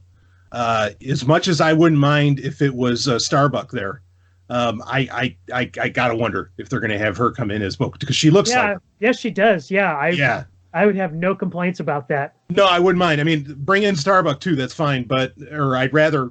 I mean, I guess I'd rather have Starbuck because that's the voice anyway. I mean, but, I kind of have. I'm skeptical as to whether or not that's actually going to happen, but I would be all for it if it did. Yeah, or even if it's in the season 2 opener. Anyway, okay. All right, so we talked about, the most amazing things happening in the world right now, but let's get back to the shitty stuff. So, no, yeah, that would be great. Boy, that was awesome stuff. Okay, so that's a shame. I would have loved it if Matt Lanter got his shot to somehow be, I mean, it would have been a perfect spot because you have echoey voices. Just have him in there. Well, and if you had seen the concept art that was in the Art of the Last Jedi book, where they show like an image shifting, the Force ghost of Anakin shifting between him and Darth Vader, and they're kind of like melding. I mean, that art was so evocative. Yes. Yeah. It's just the shame it never got in any of these movies. It was just a squandered, lost opportunity. Yeah. Something I want to bring up, now that you mentioned art books, I didn't know where I was going to be able to say this. I'll say it quick. The art of The Rise of Skywalker, the book got delayed into March. Yeah. I think that's very suspicious. Because I've had it pre-ordered for months, and it was set to come out December 20th. Yep. We did they did announce that it was going to be delayed until pretty much the last minute. I think it was like last week or the week before that they announced that it was going to be delayed, and I'm just like, what the F? Yeah. I think that it speaks more to they didn't even know what this movie was really going to be about. I mean, just the level of, and I think they're scared to right now show people, what's in there and what could have been. Yeah, what could have been. Yeah. Yeah, I think they're really afraid of that. So, that's very suspicious. I'm glad we got to bring that up. But, I mean, the visual dictionary book, like I said, I have it. It's right here. That did come out today, as it was planned to. Both of those books were announced at the same time. So there's clearly... Go ahead. But speaking of things that could have been, I mean, like, one of the things that I keep thinking about with like, they really didn't touch on Rey's parents much in this movie at all. Yes, let's get they're just kind of a throwaway in the movie. Mm-hmm. Whereas, I was like, tell me what you think about this idea. What if they didn't bring Palpatine back and they instead had Rey's parents or at least her father being like the main villain? That would have been great. Yeah, I mean, it would have been that. Yeah, it would have been a new character. Yeah, original. And and it could have had this here again where you have, Kylo Ren trying to carry on the legacy of Darth Vader. You could have had Rey's dad trying to carry on the legacy of his father. Yeah. Or I mean, have them attached with. Or go ahead. Right, and one of the first things that I thought about with its Force Awakens is we don't know who's Rey's parents are, but whoever they were just fucking awful people for leaving her on Jakku. Yeah, leaving them with fucking Uncle Plot. All the places you could have left her. Jakku? Yeah. Well, but here's the rub, right? Is that we know the Emperor had like some secret lab on Jakku. That didn't even tie into anything. I know. Not up in the movie. Exactly. It's so frustrating. Yeah, that's what I was going to say. Was it would have been great if it was Rey's dad, and they did all this because he could have used that. He could have been like the head of the Acolytes of the Beyond, which we still know nothing about. We don't know what the fuck that was. I mean, and clearly somebody like name dropped that with Asshat there in the Aftermath trilogy. I forget his name, or Chuck Wendig. That's it. Yeah. And I mean, there were directions this was supposed to go, or that like some groundwork was getting laid a long time years ago. Right. And they did just a hard ass course correction. Yeah. Well, I mean, you had the whole storyline in Battlefront 2 about Operation Cinder. Right. And we still don't know what the point of that was. No, I mean, this felt like when this opened up, it felt like Operation Cinder. Suddenly there's like a message from the Emperor going out everywhere. Right. That was right. All right. Let me ask you this. Okay. Yes. Absolutely. This crawl, you're going to talk about that was the first sentence. That was so bizarre. The dead speak. The dead speak. I mean, okay. For one, I mean, here's an instance of please don't tell. Yeah. Show me the message from the Emperor. Show me the message. It says, show me the money, right? Show me. Yeah. I don't want to hear. I mean, like that line was just it just smacked me in the face. It was so bizarre. Yeah. No, I instantly turned down. I was like, the dead. I was like, that's a weird line to open up with. Yeah. Like, and most people are saying, actually, I've heard, because I've listened to a few other reviews from some people, and everybody has pretty much said the same thing. Like, what is with that opening line? Like there's something odd there. Like I really feel, I don't know, because these, Hollywood movies today get focus grouped to death. I mean, like they go through so many filters. Who thought that was a good idea? Like that's a very weird line to open up with. And I don't know. I thought that was damn strange. Yeah. But anyway, okay. So, but I don't know what else to say about it. Just that there's something about it that really hits you. And something's not right there. But that's all I've got. I mean, do you want to comment anything else on that? No. Okay. Well, then about the dead speaking, let's talk about that Han Solo scene, which I kind of expected something like this to happen. I will admit that I got a chill and almost a tear when you just hear Harrison Ford say, "Hey, kid," like that. I mean, it hit me like a ton of bricks, even though this movie was so many unearned moments, and I dare say even this is unearned, and I think your idea for having Anakin be there instead would have been much better. That did hit me, because it was like, wow. Go ahead. Yeah, it was a touching moment. It's, and when he comes up and kind of puts his hand on Kylo's face, kind of the way that he died. Yeah. That was I did appreciate that moment. Yeah. I mean, I'm glad he wasn't a Force ghost. Right? Yeah. That was good. Yeah. And I'm glad that pretty much acknowledged that this was just kind of inside his head. Yeah. That was good. I thought it was Harrison Ford looked about 10 years younger than he did in The Force Awakens, which was kind of weird. I mean, he looked strangely young. Really? I thought so. I didn't pick up on that, but I'll look for that the next time I watch it. Yeah. I thought he looked really young. But anyway, I mean, it worked. For what it was, it worked. Again, the pacing in this movie was so wild. It was full throttle the whole thing. Yeah. That you didn't really, I mean, I think part of the reason that the scene might have even struck was because for a few minutes somebody was talking slow, which was nice. And it worked. It was definitely one of the better scenes, even though it could have been better.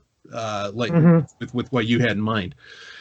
I don't know what else to really say on that. I mean, I'm glad Harrison Ford was there. I'm glad we basically got another movie where all three of them were at least in some form or fashion in it, even though we never got them together again.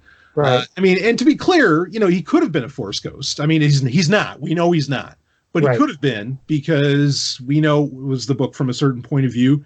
That anthology series, like Beru is a ghost. She knows what's going on. Aunt Beru. So, I mean, it seems, and I don't like it, but it seems like regular people can basically be around, even though it gets set up in the prequels that Qui-Gon can, like he figured out something new in him being able to talk from the dead. But go ahead. Yeah, that I don't like that either. And I like the whole Force ghost thing being something special that was kind of like a more recent development in the history of the Jedi. Yeah, and very few can do it, even then. Yeah. Which I think is good. And here again, just kind of reiterating the way that they did, the whole Force ghost thing with Leia, where her body disappears long after she's dead. That I don't like that either. That kind of muddies the water with the whole Force ghost thing, in my opinion, too. Yeah. Yep. Agreed. Let's while we're on that, why don't we switch gears to the death of Ben Solo? How did you feel about this? How did you feel about the redemption arc? How do you feel about him dying? How do you feel about that kiss? How do you feel about it? It's here again. This is another thing that kind of feels very fan servicey. The Reylo. Reylo fans kind of get what they want here, which I can't fucking stand. Yeah, but whatever. I mean, I get it. I don't have to like it, but I get it. It was damn odd to me that, I mean, Rey seemed like she was dead. Yeah. And not just for like, a few moments, but for like a good long while. Like, Yeah. And Kylo didn't just force heal her; he literally brought her back from the dead, and that was damn odd to me. Right. Yeah, I agree with that. I didn't think there was no real emotional weight to it for me. No, it didn't, like, it was expected. yeah. I was like, oh, yep, he's gonna heal her. I don't have a huge problem with Kylo having a redemption arc. I mean, if Darth Vader and all the awful things that he did, if he can be redeemed, then anybody can be redeemed. Yeah, I mean, I don't know. I'm still a little pissed about that Zillo beast. I mean, if Kylo hadn't killed that Zillo beast, maybe I think he could get redeemed. But I really do feel bad about that Zillo beast. Like that just seemed too easy of a way to kill those things. But anyway, yeah. I mean, I'd rather he didn't. I think he should have gone out full dark. But whatever, it was fine, and I get it that everybody's crazy about the whole Reylo thing, and right. I mean, better that than her ending up with like Finn or Poe, because I thought that would have been kind of cheap. I actually like that she's basically alone. Speaking of which, I mean, I would have much preferred if Finn and Poe had ended up being a thing like many of the fans wanted. I think that would have been awesome. Yeah, no, I'm all in fact, it would have been even a bit, mix in Zori Bliss too. Have Poe be bisexual. That would have been awesome.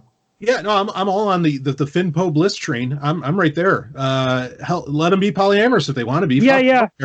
Let's get really. I mean, credit the great, and where I actually, I did one of my. I mean, granted, people that are ever around me and people that listen to Sovryn Tech or whatever, like in real life, I actually do. I woo all the time. Like I literally, I'll go woo. I do that in real life, and in the theater when that rebel officer or resistance officer, and whoever her girlfriend was. Oh yeah.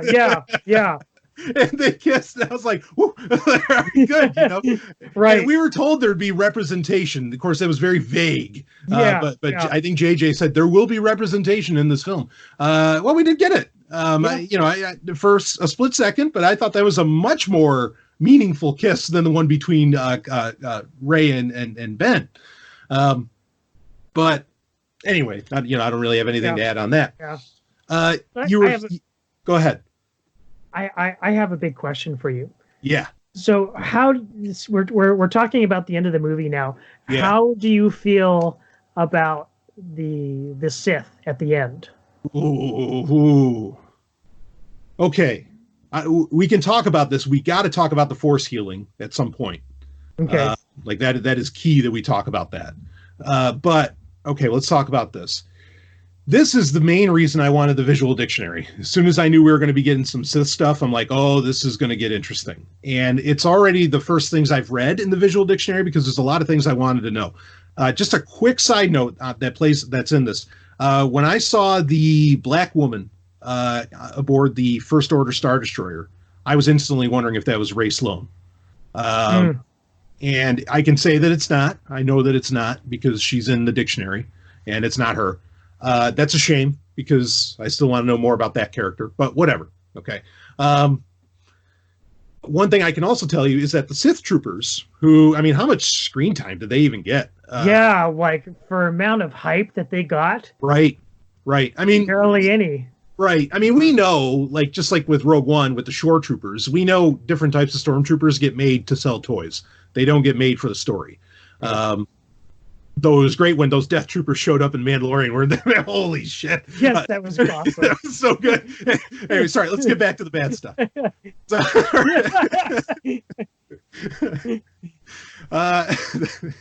Understand? We have to have breathers where we can feel good about Star Wars. Yeah. Otherwise, Microsoft might have a very tragic recording at the end of this. Of like, wait, what did Rob and Brian do to themselves? Anyway, all right. So, the Sith troopers are barely in it, but one thing I can tell you, they're not clones. Like I instantly thought, okay, they're clones. Like how did he get this army that even the First Order didn't know about? Which, by the way, I like the idea that he declared the final order. I thought that sounded really cool. and gave some credibility to this concept of the First Order. Go ahead. Right. Yeah. Well, it was very, very overtones of. Oh, it's Nazi. Yeah. Yeah. Exactly. Right. Yeah. No doubt. Yeah. I thought that kind of worked. I'll say the dagger that told them where the other Wayfinder is, where one of the two Wayfinders is. That was probably the most convenient MacGuffin in the whole film. And ridiculous. And also, I hope it finally teaches, and it won't because they just do it for website clicks and YouTube video clicks. I hope it would finally teach people to stop analyzing Star Wars trailers. Just don't bother. Right. Because there's so many people who said that was a Sith dagger, or that it was like the Sith dagger from Mortis. Yeah, right. Well, would have been great. That wasn't even a Sith dagger. It was just the Mortis dagger. I mean, it wasn't light or dark side. It was just it was the weapon that they could use against the ones. Right. I mean, I would have loved it if it was the Mortis dagger, and I could see how it would have fit very nicely into that story if it was that's the thing that could finally kill Palpatine. Right. That would have been awesome. And but here again, this just kind of reiterates the point that Disney doesn't understand, that this is what we're into about Star Wars. If they had done that, we would love the movie even more. But they don't want to tie any of this extraneous material together into the movies. Right. So, at least not in any meaningful way. Yeah, exactly. So, that dagger, pointless, whatever. And again, I hope that if the makers of these videos that analyze these trailers don't stop, I just hope people stop watching them, and saying like, no, you're full of crap, because Disney just doesn't care and they don't understand the way that Star Wars fans think.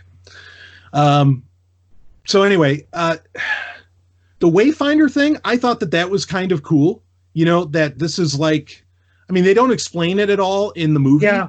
But what I read in the dictionary was awesome, that like this is what they used before they had navicomputers.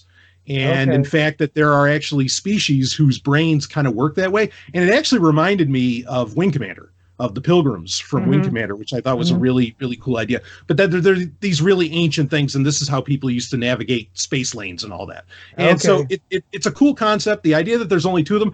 I'll tell you what was a drop ball. I had no goddamn idea that was Mustafar that we were on at the beginning of the movie. Yeah, I suspected. Yeah. Yeah. Like doing Rogue One did. Label the fucking planets, Right. Can you even spell Exegol? I mean, I can now because I have the dictionary. At least have a point for them being there too. Yeah. I mean, there was none. Yeah, I mean, you spend 30 and that's Mustafar, and you only spend 30 seconds there. Oh, give me a break. Yeah. That was a drop ball. Anyway, so Sith troopers aren't clones. I mentioned that. Like, I loved the idea of like the Sith Eternal, like the these cultists or like these loyalists that they have their own little symbol and everything, and they've been like working with the Sith forever, and that keeps the rule of two there. But then it also expands. See, that's where I ended up having the problem here. Is that, I mean, the to me this kind of throws the rule two out the door. I think it's a clever way to have it and still have more people that work with the Sith, but I totally understand where you're coming from. Yeah, but I mean, that was the whole point of the Rule 2, is to keep things very secretive. And the only way you're going to do that is by keeping the numbers really low. Well, but and again, this is stuff, and this is what I mean when I've been saying this whole episode, that there's 1,000 great ideas in this movie that I know can get expanded upon.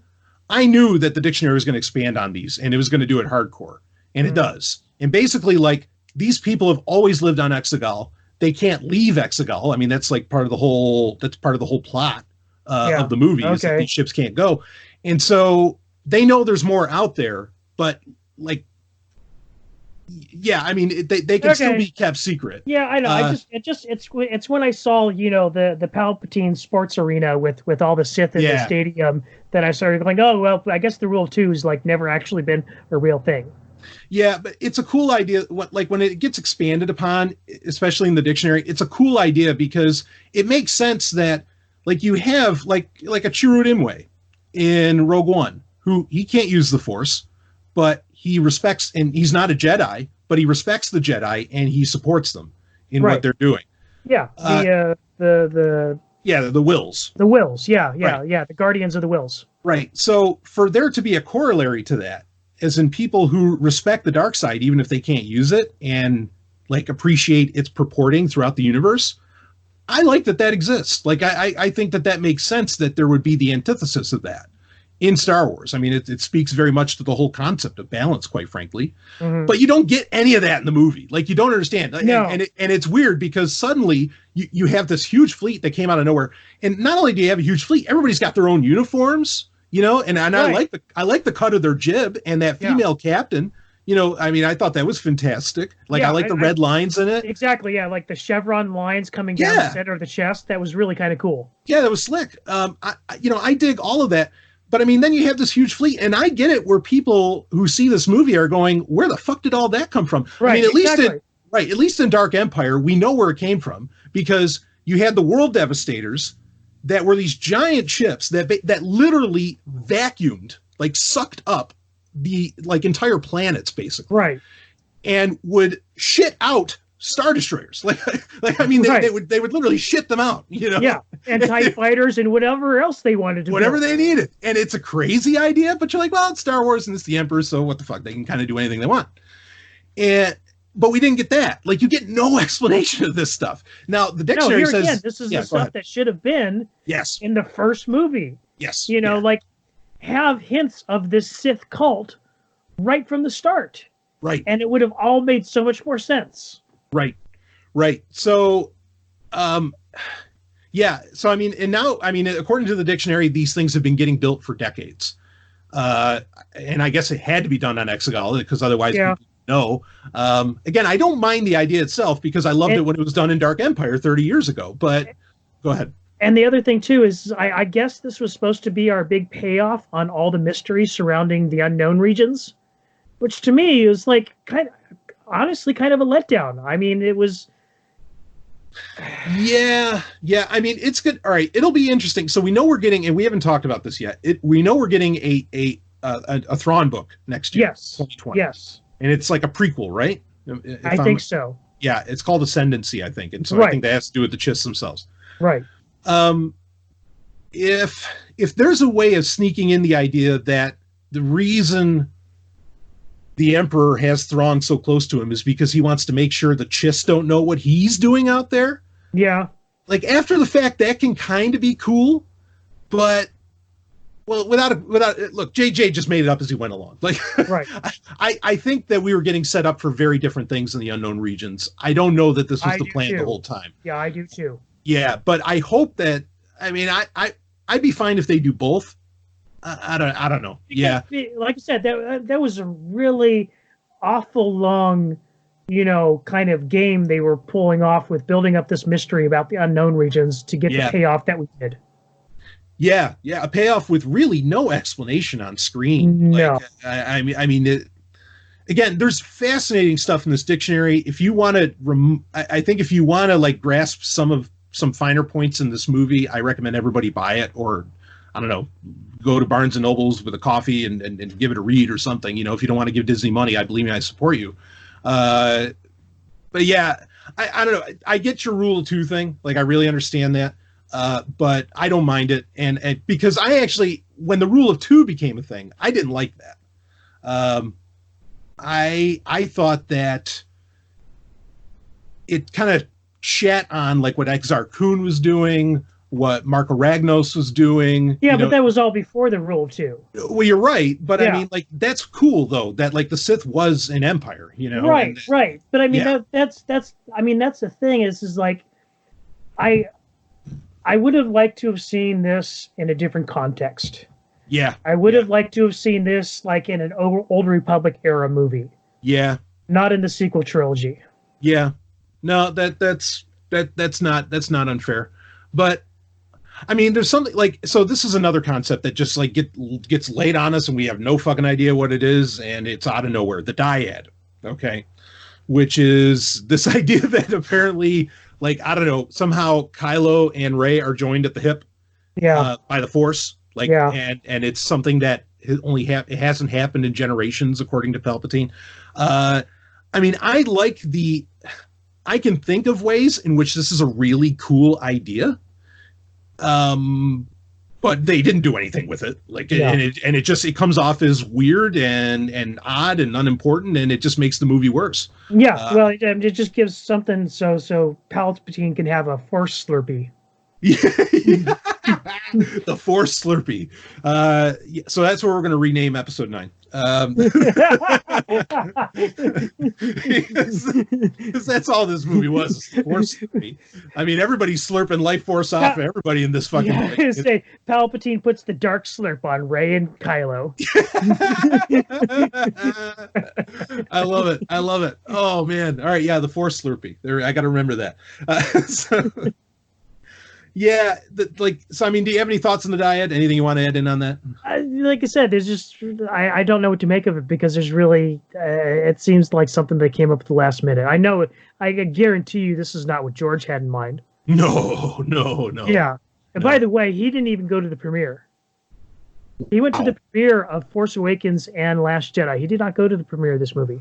Wow, that's we know he had some level of involvement, but rumors I've heard is that everything that he contributed to this movie was left on the cutting room floor. Probably. That's a win on George and Disney's side, because one, don't put George in the position that he has to say this movie is great. Right. Two, don't because I mean, there's no way he was going to say that anyway, and that's where two comes in, is that Disney saved themselves from a train wreck. I mean, because George would have just said, "What? I don't know what the fuck I just saw, but that ain't my fucking movie." I wouldn't have fucking made it like that. Hashtag not my Star Wars. Hashtag not my Star Wars. So you thought the prequel sucked, huh? Have you seen? How do you feel now? Right. Just aside, have you seen those deep fakes on YouTube where he's reviewing the sequel trilogy movies? Yes. Yeah. Oh man, there's a guy out there that does such a great George Lucas. I keep forgetting his name, and it's so funny when he does stuff, because he just acts like George Lucas is a guy that just doesn't have a care in the world, and he doesn't care what anybody thinks. And I think that's really George Lucas. And you know what? I'm glad, because I think he's a nice guy. Yeah, I do. I think he's a very sweet man. I think if anything, he probably takes too much to heart. But I think that's part of what makes Star Wars so beautiful. Yes, yeah, I agree. And just in case George somehow hears this, I mean, George, I've been defending you forever, on everything. And he's a very sweet, sensitive man, in my opinion. Yeah, but he is a person who also can say whatever the hell he wants and doesn't have to worry about what anybody thinks. Right. I mean, he's done his bit for King and Country, as they would say. I mean, we're here, and we wouldn't be here without him. So. Like I said, I hope he gets really talkative in the coming years and spills the beans on everything. Oh, it's going to really do. You think you? I don't give a shit who shot JFK. I want to hear George Lucas. Yeah. I want to make news. I want those script treatments that Disney bought back in 2012. I want to know what they were. I could see that. If I was a news organization and like somebody found out who actually did shoot JFK, it's like, real quick, get George Lucas on the camera. Start talking about what really Star Wars is supposed to really do. It's like nobody will even care. And I'm like, yeah, no, nobody will care. We're dying to know. But anyway. All right. So let's bring this back. Speaking of Force Slurpees, let's talk up the spreading of life force. And I don't mean like anything that was going on at that festival in the middle of the movie, even though I was half expecting when the guy put the put the necklace on Rey. I was so terrible, folks. Believe me, I am a feminist ally, but like I literally said it in the theaters, like, show us your tits. Star Wars does Spring Break.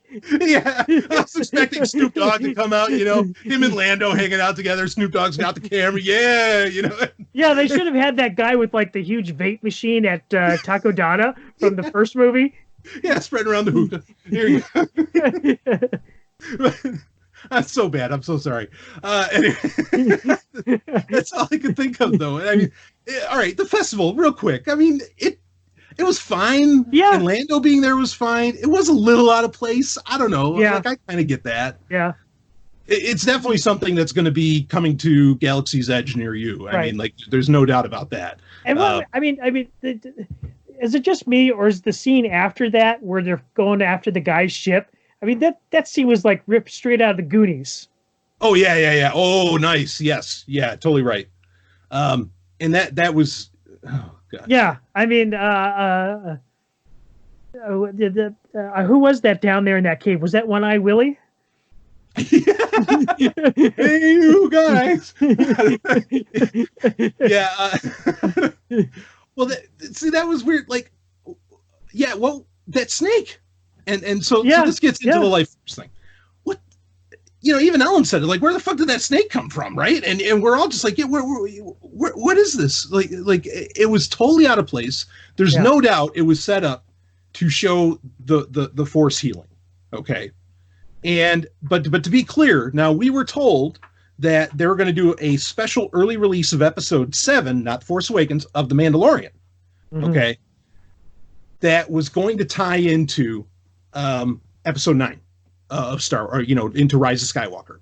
No doubt about it, that tie-in, I was expecting it to be maybe like Moff Gideon, but no doubt about it, it was this force healing because we get to see Baby Yoda do that, right? Right.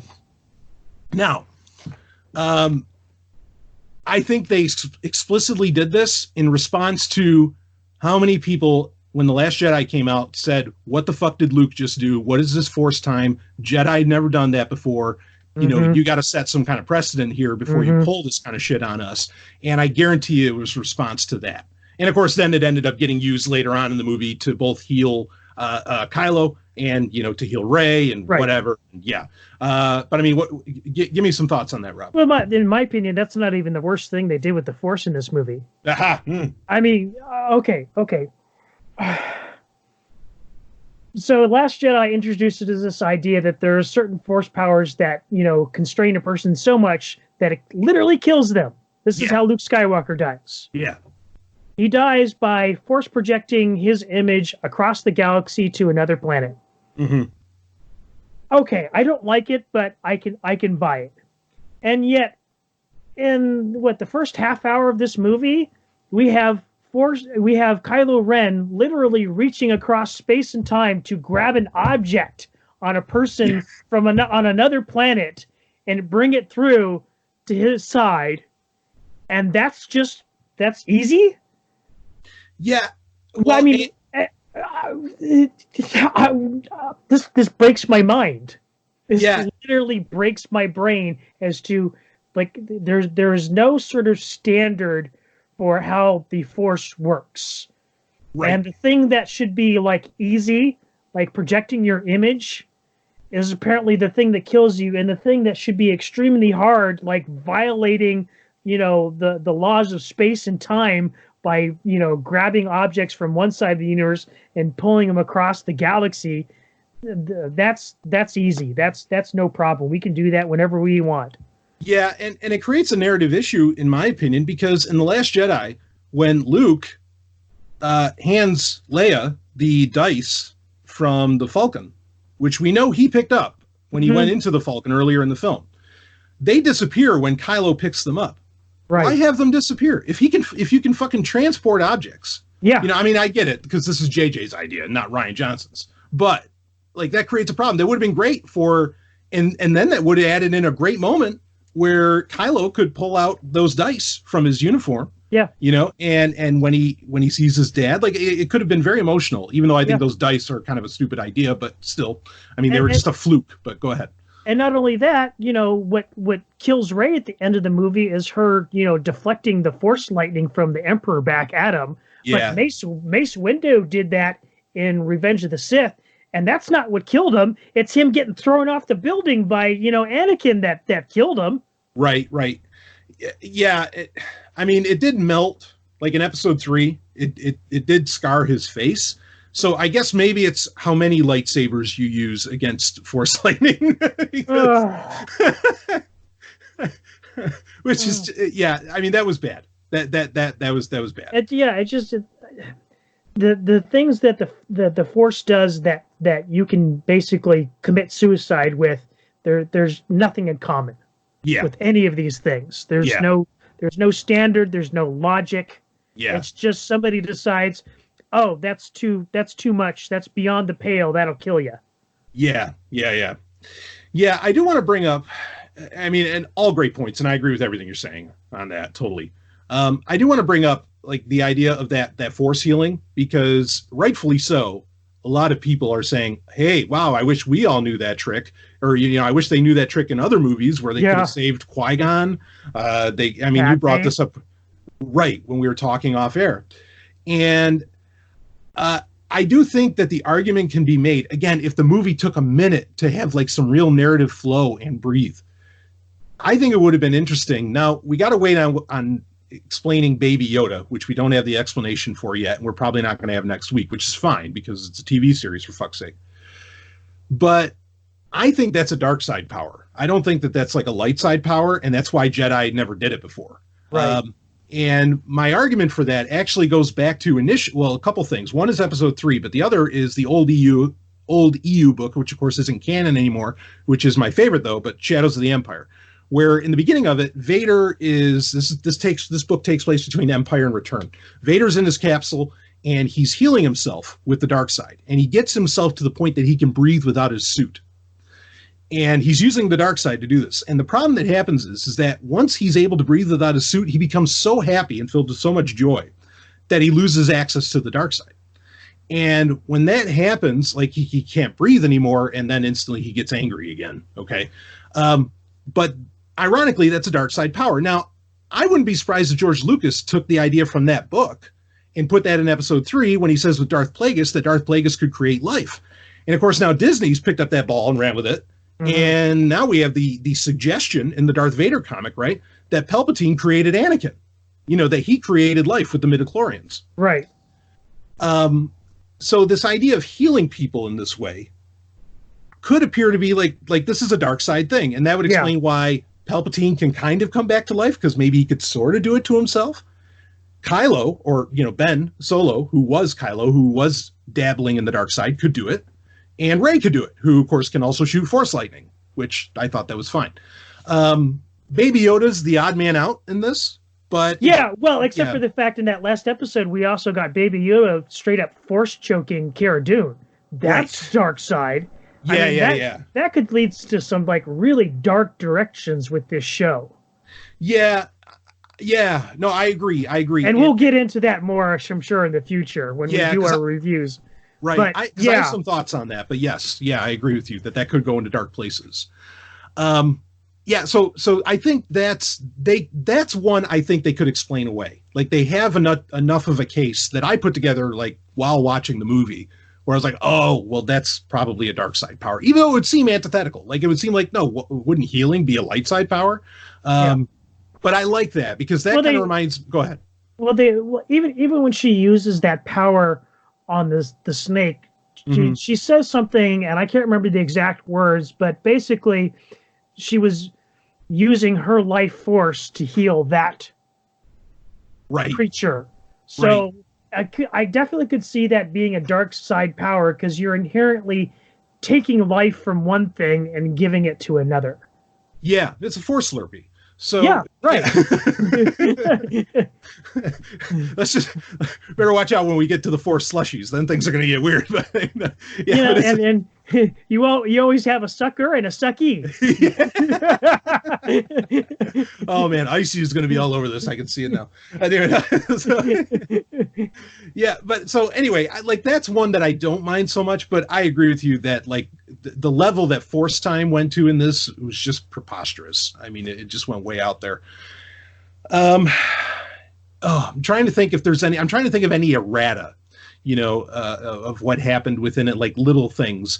How did you feel about Babu Frick? Let me ask you that. He's cute. He was okay. I mean, it was good for a laugh. I mean, I know you like the character. Honestly, I thought the whole storyline with C-3PO was kind of, I don't know, lame. Yep, I agree. No, I agree with you that. So I mean, his reason for existing in the movie kind of sucks, but I would like to see more of the character.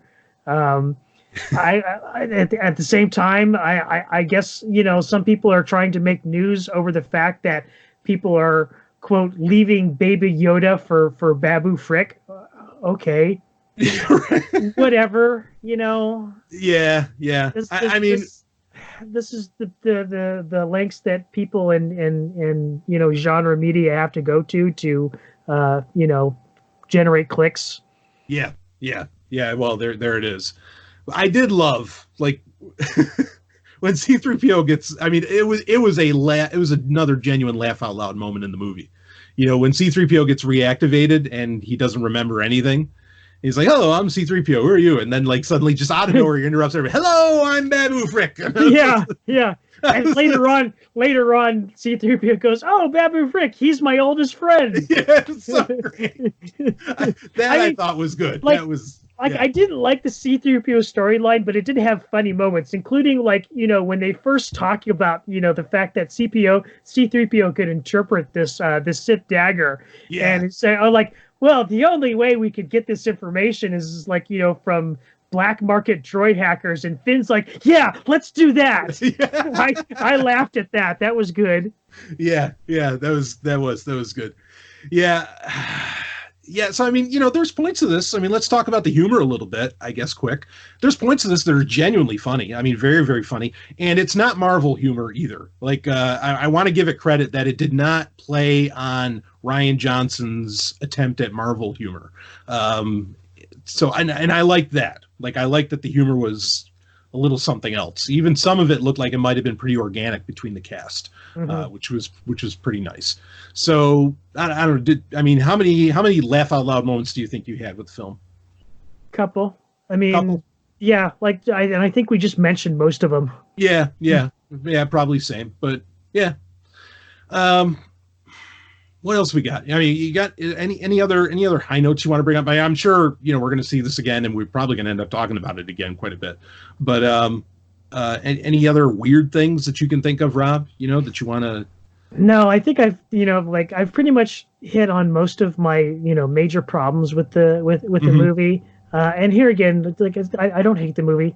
I'm not a Rise of Skywalker hater. No, same here. I'm not here to bash it. Like I said, I'd be critical of any movie that I'm passionate about. I mean, that's just a fact. Yeah. I'm same. I don't hate it. I recognize the rampant flaws with the film. Like, I mean, I really, really get it. I am a person. I'm unique in that, and I've talked about this on my other shows before as well, where if I see the potential in something, like, I can love it, and I can fill in the gaps and the potential in my head. Right. And I did that a lot with this movie, with a lot of the Sith stuff, because even if it's like contrived or like it's not what we ever originally thought about the Sith, like, I'll admit it, I'm fucking happy to just have a shit ton more Sith stuff. Like, I because that's always been a very big appeal to me. That's always been, mysteries are always an appeal, and it's always been a huge mystery. For decades of Star Wars. I felt the same way about the flashback scene with Luke and Leia training. I mean, that was like, I almost felt like they were pulling a memory out of my head from the old EU. Yeah, that was nice. I mean, there's a lot of like cool little things in this, and there's certainly like the tempting Rey, with being an empress, which I mean, believe me, folks, it would have been phenomenal if she became the empress. Like, I would have been so on board with that whole idea. Almost at points it felt word for word like the script of Return of the Jedi. Like, I got to admit that there's that J.J. Abrams once again borrowed heavily, but at the same time. Go ahead. I mean, and they used the music from Return of the Jedi during those scenes, so, like, where the Death Star, and she's having like as she's walking into that room where where the Wayfinder is like literally all the musical cues from Return of the Jedi. Yeah, beat for beat, and like, I mean, that's fine, but there are a lot of I think there are, even if it's pulled from Dark Empire, as far as something we've seen in a movie, there's a lot of original ideas here that frankly I kind of appreciated. I don't know about a lot. Maybe I shouldn't say that, but there were some original ideas. There were some things that checked some boxes for me of what I've been wanting to see in Star Wars. Right. And so, I've got to give it a lot of credit for that, because some of them were ballsy. Some of them took guts, I think, to put on the screen. Did they go the directions I thought they should have? No, not exactly. But they were there. In fact, I think the message of there's more of us than there are of them was a very light, it's Star Wars faux philosophy, but the concept that a military didn't come to save the day, but it was just everyday people. Yeah. Showing up and coming in and kicking ass against the authoritarians, I thought was great. Yeah, and I really appreciated the line that, their goal is to make you think that you're alone. Yes. And that really kind of speaks to our modern world, very much so. Oh, hell yeah. Yeah. And it's true. It's a true statement. Yes. And you have to be on the lookout from people on all sides doing that. I don't care what your political persuasion is, or your ideology or anything. It seems like everybody's out to make you think and feel that you're totally alone. Yeah. Absolutely. I thought that was a great line to bring up, and it even cut at me that this is how they get you to give up, is that they make you feel like you're alone and you're not. I thought that so there's those little messages that I thought worked. And I can give that same credit to The Last Jedi. Like DJ's whole line of, live free, don't join. Right. That's the way to live. Like that's just it. Like, you don't need to know much else than that. So I can appreciate that at least there's like hints of that stuff. And it wasn't just constantly hope, even though hope did get said a couple times in this movie, unfortunately. If I ever make a movie, like I that's going to be in the writer's Bible, that you can't put that word in the movie. But whatever. So yeah, I appreciated that. I don't, there's a lot to like here, even if it's in the abstract. There is a lot to like in this movie, but yeah, it has a lot of problems, and it is a hot mess. And it's go ahead. This really just kind of I think we really highlighted the core message here is that this is a movie that has some really great moments, but narratively overall it's kind of a mess, and all those nice pieces don't exactly fit together perfectly. Yeah. I think the book is going to do a great job of helping put all that together for reasons similar to the Last Jedi book, because in the Last Jedi book, you got to get inside Luke Skywalker's head. And so you could hear his thoughts, you know what I mean? Because not only novels, but novels do that. I really think this is going to be a great, great book. So I'm looking forward to that. Do you have any, do you want to wrap it up? Do you have any closing comments you want to make on, No, in a lot of ways, I am still trying to process this movie. Same. So I think I'm going to have to watch it a couple more times before I really digested it and come up with my final say on it. So I'm going to leave that open for the time being. Yeah. All right. I'm with you. I'm with you on that. I don't want to give it it's hard to even judge the film. Yeah, no, I couldn't give it a rating. I can't even place this in, my order of favorite Star Wars movies yet. Yeah, I definitely, for whatever reason, I feel like it's better than The Last Jedi. I don't know if that's knee jerk. We already said that earlier. Yeah, no, I can place this in terms of it is for me the best movie in the sequel trilogy, but in terms of all 9 movies, I can't place it yet. Yeah. I'm all right. I'm going to agree with you on that. I still think I'm going to hold, for right now, I'm holding Force Awakens higher, but it's not by much if it is higher. It really, really isn't. Which is interesting because I'm thinking way back to your original review of Force Awakens, and you were actually much more negative on it than I was initially. Yeah. Well, I sit on that movie, and you know what? Maybe it's just because the movies that have come out since, other than Rogue One, have been so touch and go that The Force Awakens actually looks like more of a diamond, just by comparison, And maybe that's the situation that's going on. And I think I don't know if we should have this conversation now. We could have it in another episode because, we've been talking this baby up for a while now. But the legacy of the sequel trilogy, I think is something worthwhile to talk about. But maybe we need to think more about the Rise of Skywalker's place in it. You know what I mean? Yeah. Go ahead. There was a thing back in the day of the EU where, you know, we had different levels of canon, and the ultimate level was G canon because it came from George Lucas. Right. And, you know, Disney kind of, and you had C canon and all these other different, you know, levels of canon. In a way, that still kind of exists for me. And so, and this is not me trying to knock the sequel trilogy, but for me, it's decent fan fiction. It's not G canon, and it never will be. I think you've got something there. You know, I really think you've got something there with saying that. And yeah, it does feel like it. I mean, I don't use the word fan fiction pejoratively either. No, right. Understand, I've been a huge proponent of fan fiction in any genre.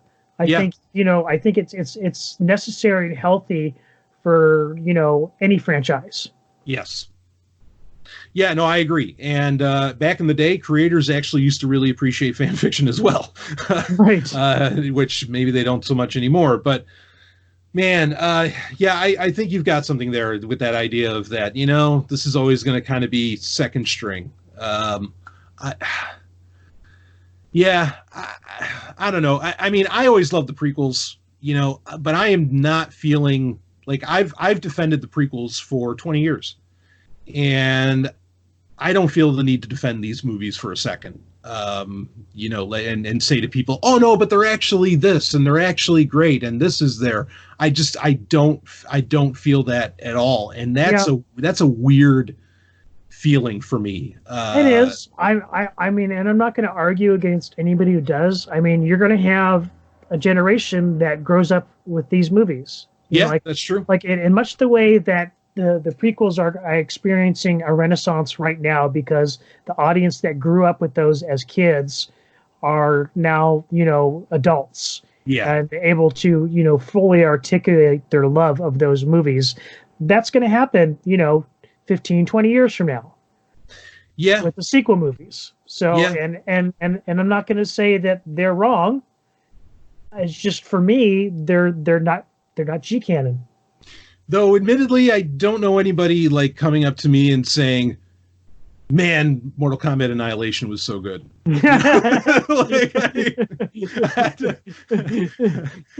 know, there's Mortal Kombat fans, young and old, and I never really ran into anybody. It's like, I grew up with that, man, that was good shit. Right. I don't have too many people coming to me and talking about what a great movie Highlander 2 was. Oh, man. Boy, talk about a narrative mess.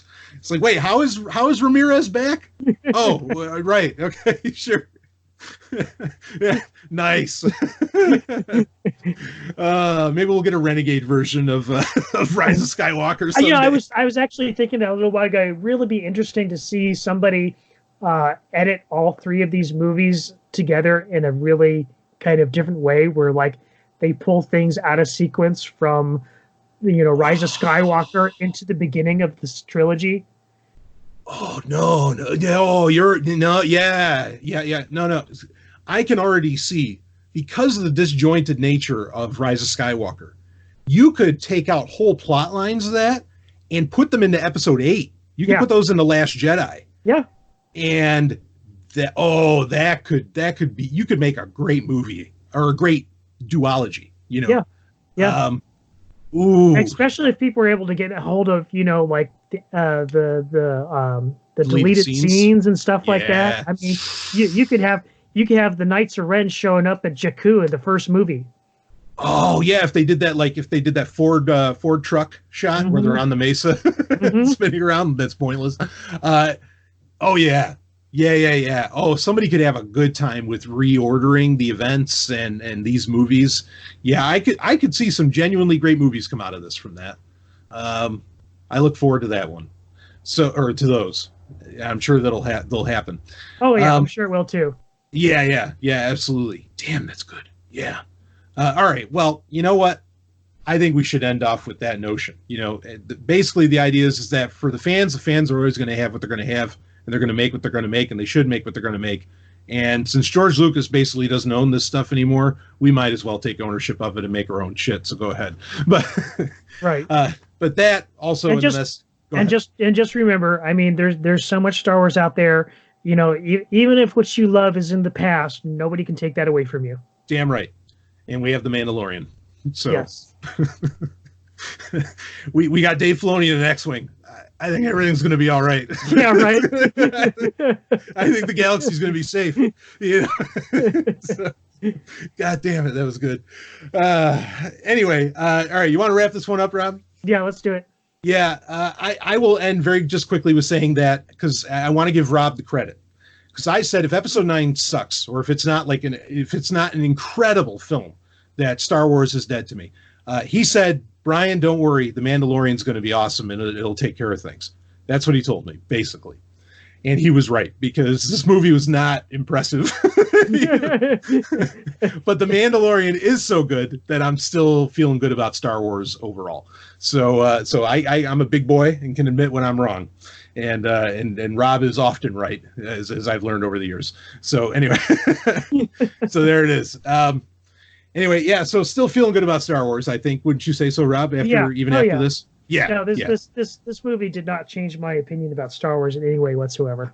Yeah, I mean, if Solo can't kill Star Wars, nothing can. So, there